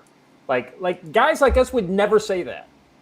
No. You know, like you know what I mean? Like it's not that we don't have stupid thoughts in our heads constantly. We are just smart enough not to say it. But kids nowadays, they don't care. They just don't care because, and I'll tell you why. Because when you're called racist all the time, it stops having any, you know. Maybe I should be racist. I think that's what's going through some of these kids' heads.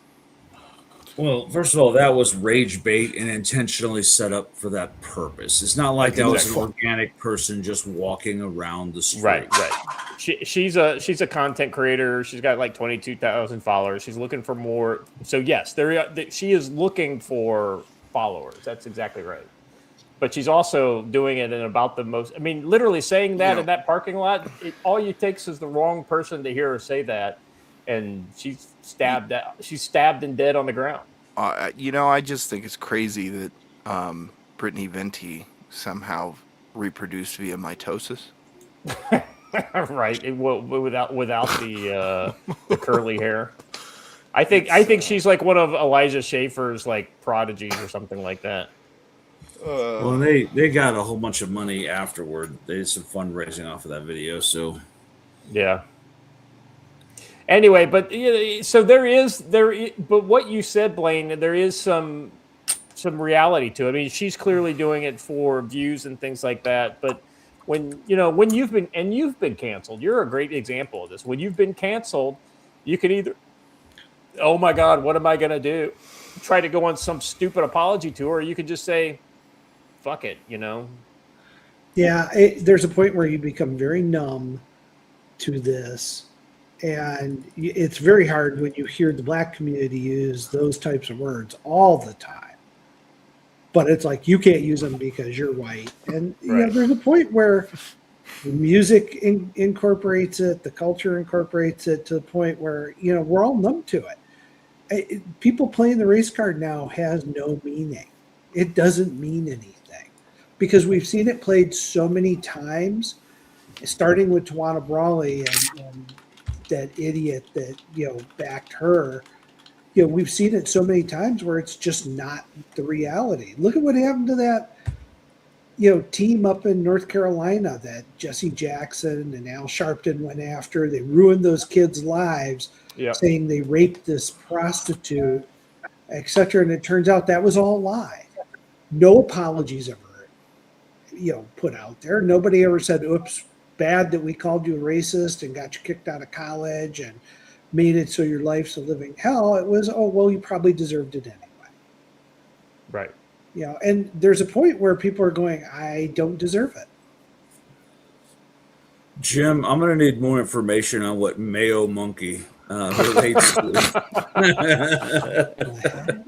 Joe, I guess when you're as old as Jim is, and he's older than both of us, I get the feeling that you just don't give a shit anymore.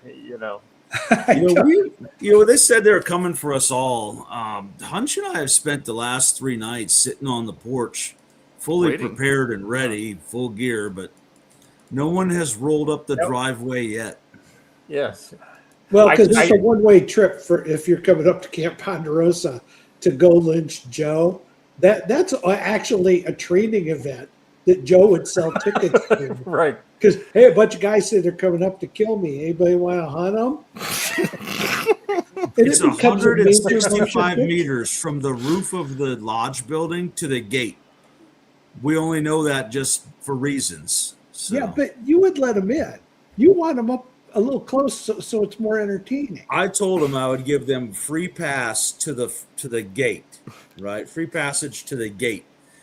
I didn't say I'd let you leave after you got to the gate, but I'm telling you, we could make a major motion picture of this. Look, Deadbolt, I'm surprised Joe doesn't do the show in full kit. All right, let's just accept where we're at.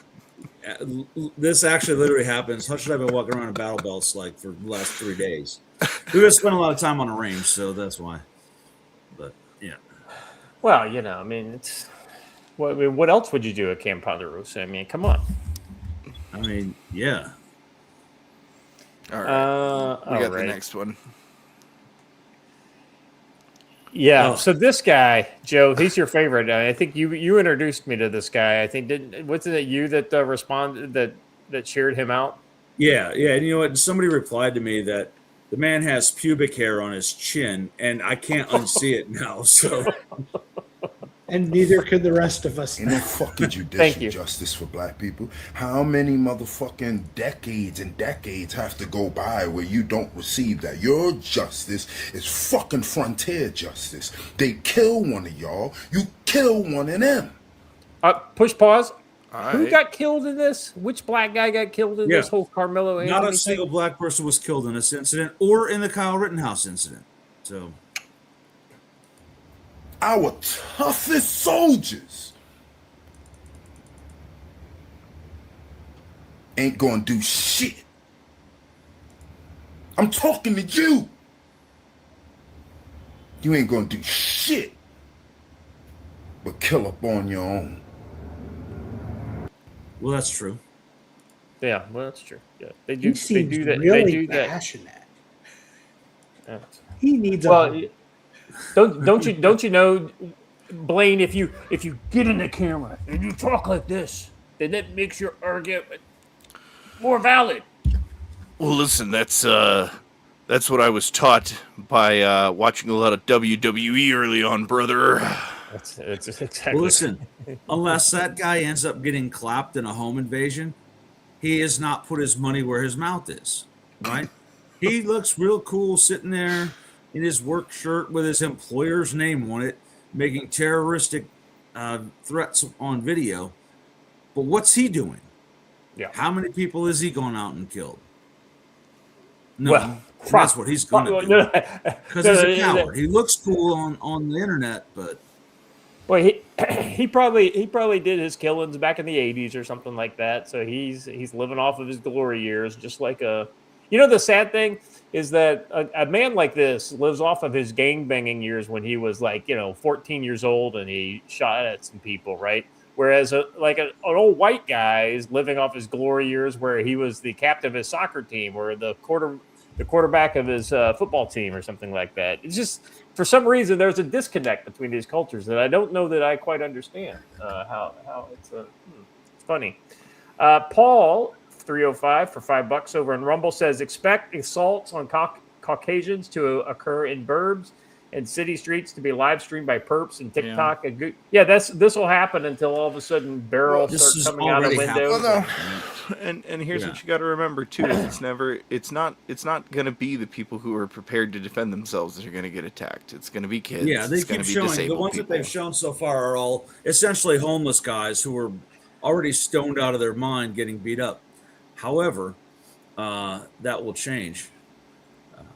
Yeah, when I would walk through Dearborn, and the Islamic thugs were no different, right?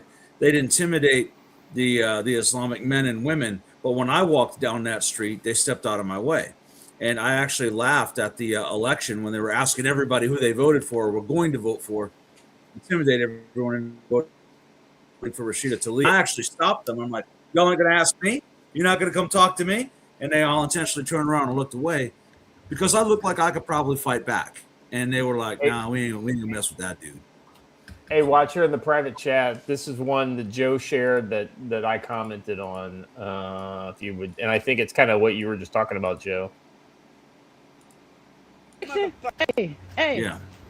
Hey, This bro. is one of Weren't like you on 5 that I've motherfucking jury seen. selection? Motherfucking bitch. Weren't you on jury selection? No, I wasn't. Yes, you was. No, I wasn't. Yes, you was. No, I wasn't. Yes, you was. Why Yes, is this the hell you random was. Down syndrome lady attacking men in parking lots?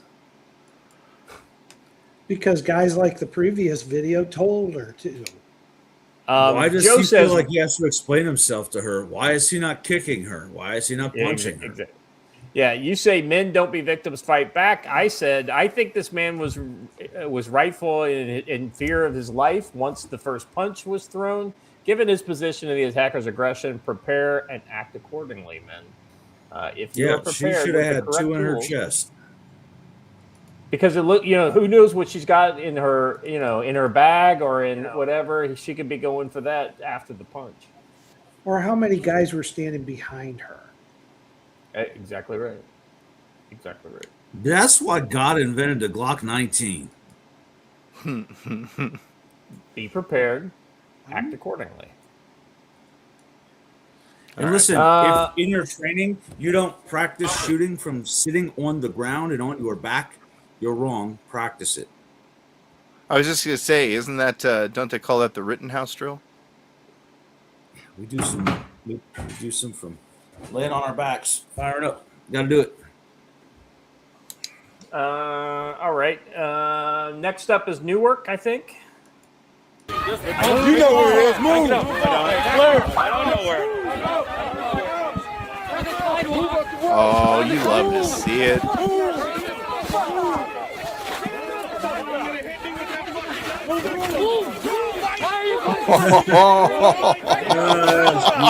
And he already had the baton out and ready. Folks, look at this big fucking piece of shit. Get out of here. Real tough. Why are we backing away? Yo, you good? Look at all those fucking. Don't pull him back. You should pull him. Yeah, you beat us up at home or something? Fucking thing. What if they kidnapped your mom, pussy? Yo, why is that how you wearing police What if they kidnapped your kids? Absolutely fucking. Are you stupid fucking Nazi loser pussies? Remember that guy because he's important in the next video.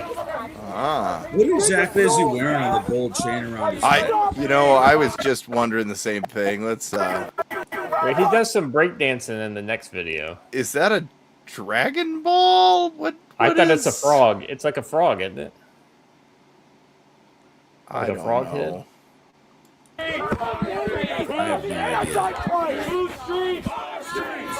Aggravated. Oh, that's indecent retardation. That's what it is.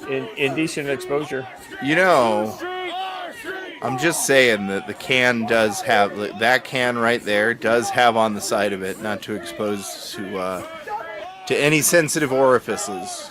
Oh my god, that would have been classic if somebody sprayed him in the ass with the CS.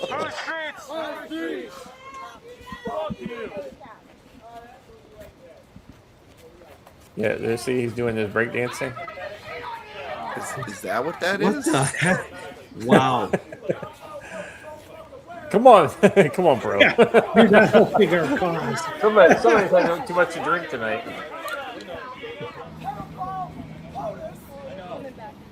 I know. Come on, they're going to take. Come on. Hey, come on. Let the neighbors go. I guess that's your good initiative, poor judgment guy. If you're the Antifa guys. It doesn't have to stop. Let's let it continue.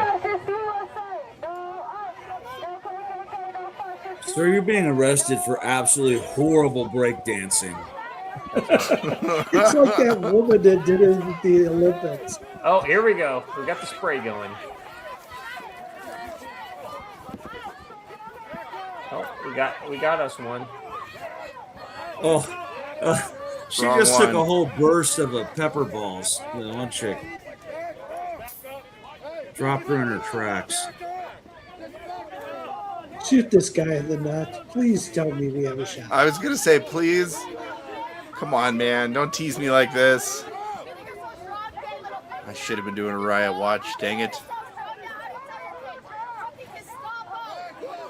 I don't understand why they just don't knock the phones out of their hands and stuff.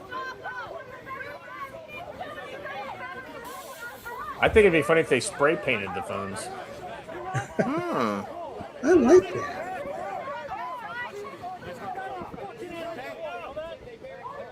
At least they got their plates in, Joe. Now, if you ever wonder if Jake Lane's plate carrier is empty, just look at that one and you can tell the difference. Yeah, it's a Dragon Ball. That's exactly what that is. It's like a stuffed animal Dragon Ball on a chain.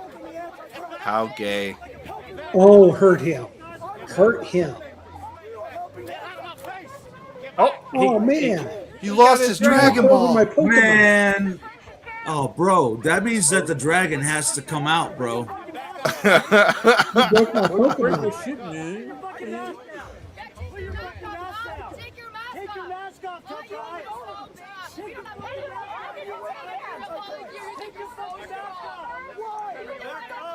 I wish nothing but the worst for.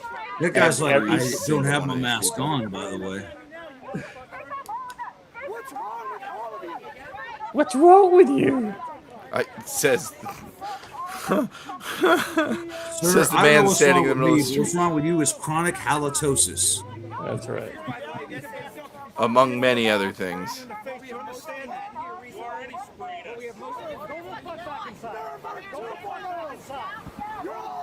So they start backing up, and then they say, "Go inside." Okay, well, we already were. Thank you. Look, I'm making them move, man. Yeah, we let all the vehicles in we were supposed to let in, and now we'll go back. Rape some more women, and you go. Oh yeah, no, that is obviously, man. It's never about the truth to the left. Like that has been going around leftist circles for a while. I wonder if this guy gets paid more if he Almost goes certainly. over the top. It's really not much of a protest. I mean, we're talking what, a dozen, 2 dozen? Yeah. If you It's rule basic- out the members of the press, it's actually a pretty small protest. I love seeing these videos of them using water to attempt to clear off pepper spray. If you know, you know. It's probably the worst thing you could do, but that's awesome. I mean, you know. Anyway, it's just always good to see some half-fat markers get pepper sprayed. Nothing all has right. ever made me want to join ICE more than watching shit like that. Right? Tell me about it. Tell me about it. All right. So this last thing is my own personal kind of like, it has nothing to do with future conflict. And if anything this is the Council on Past Conflict.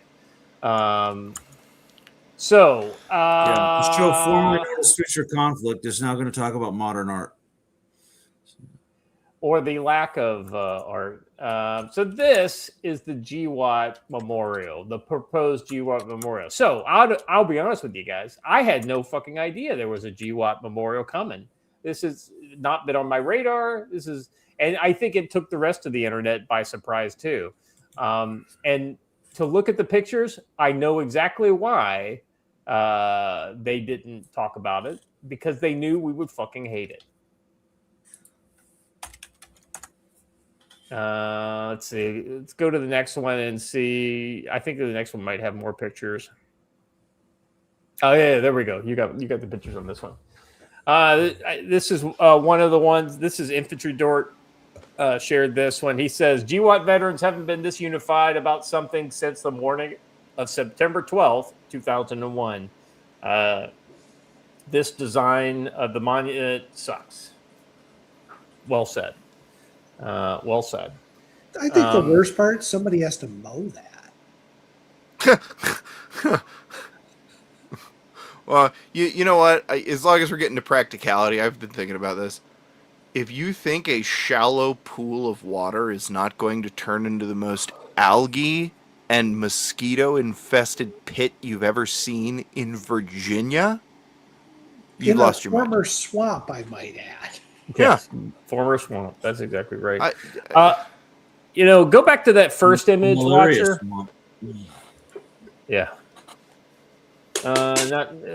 Keep going. I was on the first image. There's right. only 2. All right. Well, the next one has 4 images. Yeah,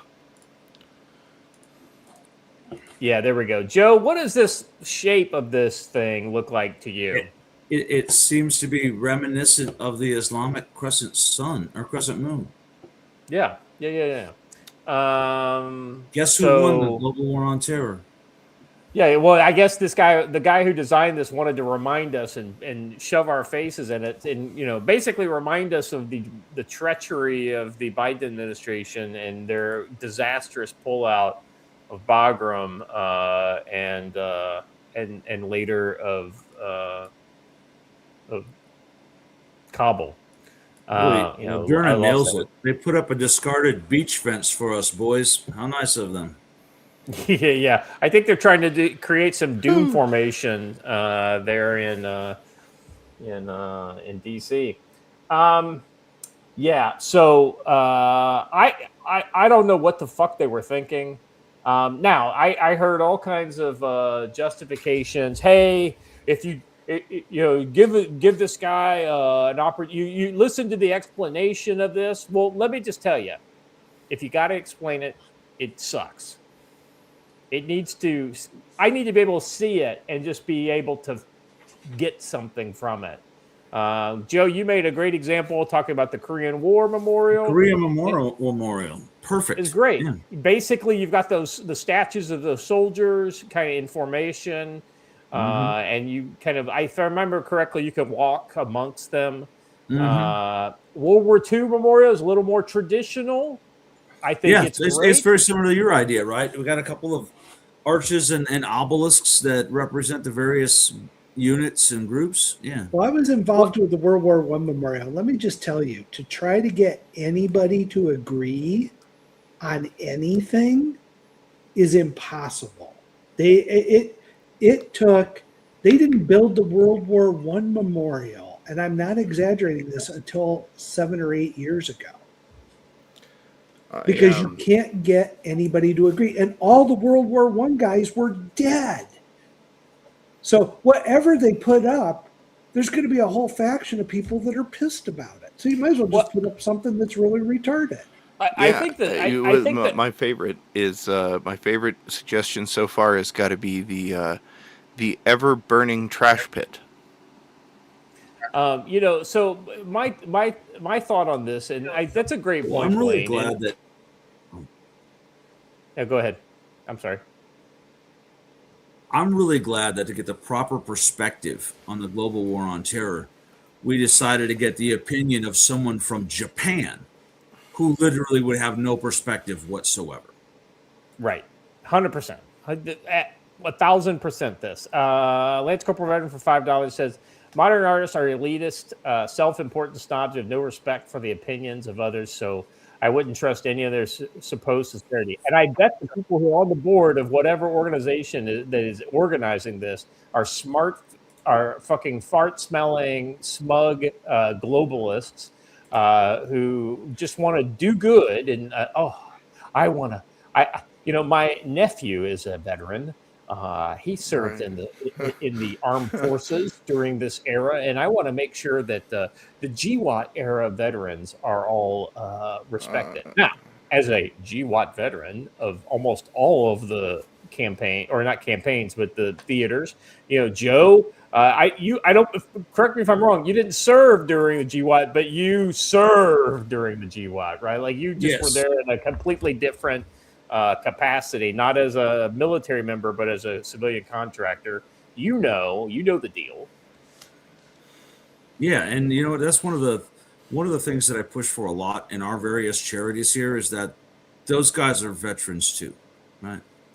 100%. Contractors who naturally 95% of them were all veterans in some other way, but that other 5% were cops from various parts of the United States who came and did their tour as a contractor, and they're every bit as much veterans. And during this idea of a RPG riddled Humvee is a fine image from this war to use as a memorial, or an overturned Bradley, right? Yeah. No, because then they'd scream. I'm telling you, Joe, I've been through this with these memorial groups. Then the people who go, well, my boy was in the Air Force. This doesn't represent him at all. And, oh, yeah, my guy was in the Coast Guard back here in the United States during the war, and this doesn't represent his service during that. These people, you cannot satisfy people when you build these memorials. The World War II memorial is only how many years old? 25? Yeah. It took that long to get it built. And they argued over every freaking detail of that for decades.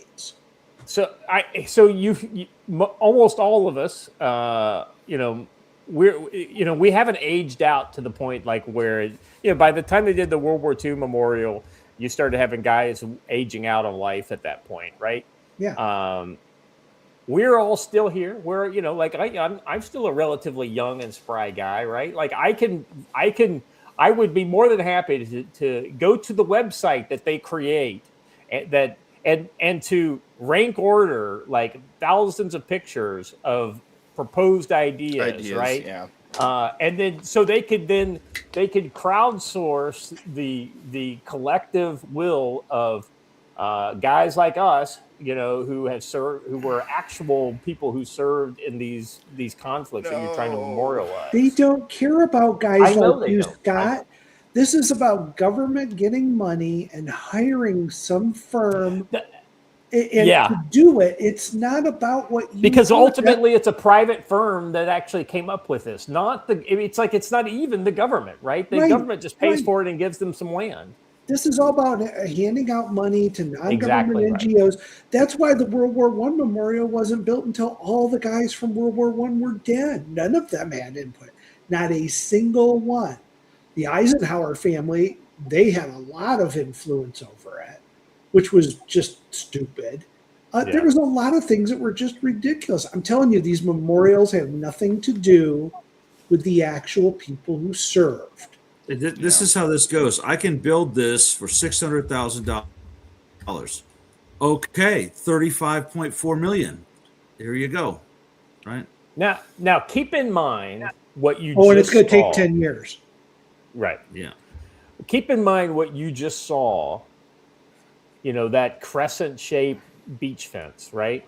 Now, let me propose some alternate designs. This is a tweet that I put out. And I did it laying in bed this morning before I even got up. Give us a neoclassical Roman triumphal arch or a column like the Arc of September Severus or Trajan's column. Throw in some statues in a small park with segregated spaces representing different actions or theaters of action. Call it good. I mean, it's that easy. I mean, look at this, guys. I mean, if they said this was the GWAT thing, it'd be like, fucking A, man, that's awesome. Most of us fucking think about Rome every day anyway. So give us something that fucking looks like Rome. Like my favorite of all these actually is the second one and the third one. So if you would just, okay. So I really like this. This seems like a fitting kind of like vaguely neoclassical, not exactly like a Trajan column or a triumphant arch, but it's something that, like, especially if this is like a, like 100 feet tall, right? And this I like, because you've got this kind of sense of space. You've got and you might have like Afghanistan represented on one side, and you've got Iraq on the other. And then like you do like maybe a column, like a memorial column at the other end of the kind of and you've got some kind of like column, like a cloistered column spaces on the sides that would bound the space in, so you have the ability to, if you want to go and like pray or whatever, or get some the idea is you should feel like welcomed and in awe of the space, right? You shouldn't feel like you got to use the fucking bathroom when you see the damn thing, because that's exactly. I see this, I'm like, okay, where's the fucking restroom? Because it's time to piss, and the Smithsonian's right over there, so I'm going to go over there. One, I think there needs to be a separate Abbey Gate memorial. And two, I think you're right. Derna's $5 chat sums it up. Yeah, thank you. Derna for $5 says, you notice how the thing is fucking camouflaged so you won't notice it going by. Maybe it's a appropriate symbol for our country's relationship. Yeah, 100%. Like, put them out back. Don't let anybody see them. Put a fence up between those people, because we don't want them to make us look bad. Well, don't get too wound up, because this is one design, and now Congress will join in. They will ask for other designs. You are never, Scott, I don't mean this in a mean way, but I'll be very blunt. In your lifetime, you will be very fortunate if you get a memorial built at all, even if it's nothing more than a giant obelisk standing there that says GWAT on it. You will be freaking fortunate. Now, your kids may get to go to it, and they may fly you in on some jet when you're old and in your wheelchair. But I'll be honest with you, this process is just starting, and we are never going to get it. Yeah, the Memorial was an anomaly. What was it? It was the mid '80s when they put that up, and it was controversial at the time. It was. There were people that said it wasn't enough. Yeah, because and I think looking back on it, I think it's okay, but it's first of all, like when I saw it in person, like I was surprised by it because like I was like, oh fuck, is that the Vietnam Memorial? Like because it's off the side of like the middle of the reflecting pool in some trees. Like it's like if you don't know it's there, you'll walk right Yeah, past you have to it. know where it is to find Right. that. We found it by accident walking out from the Korean Memorial. Yeah, that's exactly right. I mean, because the way we walked past it was because it was really sunny out. So if you were walking along on the edge of the reflecting pool, you're in the direct sunlight. So you know how like it goes through the trees there. Yeah. So we were in the shade, and then that's how we stumbled upon it. So it was just kind of like, well, you're going to have people that submit designs of a pyramid, a bunch of prisoners with a female guard, making gestures to it. There's all sorts of crap that people are going to throw out there. This is an idea. They threw it out there, and they're doing this to get public opinion. And all that's going to happen is we spend millions and millions of dollars and decades arguing over what this thing will look like. You're never going to get it. I'm sorry. I hate saying it, but I watched it with the World War I Memorial. And by the time they built the World War II Memorial, they had to fly in the veterans for it because, most of them are near death. Yeah. Off topic, but I once got a. Anyway, I drew a crowd and got a round of applause at the Lincoln Memorial once. Not that I like Lincoln, but the words conveyed in his Gettysburg Address actually are important and mean something. Yeah. And I recited it all with my back facing the wall from memory. And I was doing it for my kids, and I didn't realize that like literally everyone passing by stopped and listened and clapped. And I was like, oh, I realized you were all here. But it's pretty cool. Well, it would have made it a lot harder for you. Right? So the most appropriate one, I think, I am not a fan, but this one would be exactly how the kind of money they would spend on us. Just get a bunch of T-walls and, but only if right next to the T-wall there was a porta potty. It would be absolutely perfect. And then I think that they should have an on-site like taco vendor or like that's basically a KBR run miniature DFAC like a Subway Taco Bell combo. Yeah, and that gives you I got you. That gives you change back in Pogs. No, I was just gonna say that's the best part. You can only access it with the POG money you already took home with you off deployment. Why did I bring any of that fucking money home with me? You'd be surprised. A lot of guys ended up doing it by accident. I'm going to point out that guy with the cane that's leaning there, that's Scott when they open the memorial. I know, right? I got it. All right.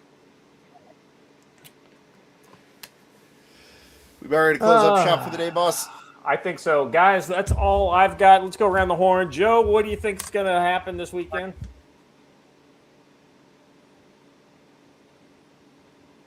I think we're actually going to see some fallout from the Anthony verdict. We're going to see some grand chimpanzee. There will be some craziness that goes on. So I advise you to pay attention when you're in public. Pay attention to who's following you and why. And if you don't have to, don't go out to places where people gather. Greatest piece of advice ever given was don't go stupid places with stupid people at stupid hours and do stupid things. Just avoid it. 100%. 100%. Blaine? This FIFA stuff is going to be problematic. Well, it's only a matter of time before one of these tourists runs into to some urban utes. Yes. Yep. This is going to be a problem. Just trust me. My wife just got back from LA and we're heading out that direction next week. And she was like, the airport's an absolute disaster. There's large groups of people who've come from foreign countries who have no idea how to speak the language, who are now wandering the streets of LA. This is not going to end well. Yeah. Watcher? Yeah, I think that there's going to be a moment over the weekend. The two competing things are that the black community activists, who they generally rely on to be on the front lines of a lot of these anti-ICE protests and that kind of stuff, are wholly uninterested. They've got their own thing going on. And for various reasons that I'm not sure I could even put into words at the moment, the anti-ICE side aren't all that interested in the Carmelo case. Probably because they realize it's a very losing issue. So the two sides are trying to find a way to get each of the other to come out and be cover for their rioting. And so I don't know where that's going to leave them. I think probably Joe's right in that you're probably going to see some black activists doing dumb stuff. Yeah, just watch out for it. Yep. That raises a good point. Let me get this out before you go, Scott. I'm sorry. Yeah, go ahead. I'm old. If I don't get things out, I will forget them. These people all hate America and the 4th of July. So be prepared for bad things to happen at the 250th celebrations throughout the country. And also remember that Juneteenth is coming up. And that's significant in light of the Carmelo Anthony trial.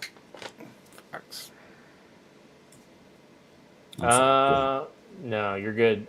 So I, as far as predictions go, I think you guys have said it. I think things are going to get spicy in the UK, and I think that they have kind of they found the issue that is going to permanently mobilize significant sections of the populace to get some sort of change. Now, it may not end up being the grand revolution that we think they need, the Civil War.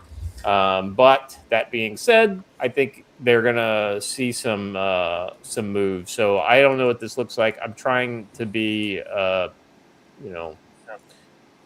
optimistic that bloodshed won't happen, but I think bloodshed will happen. So there's that. All right. That's all the time we have today for the show. Thank you guys very much for being here.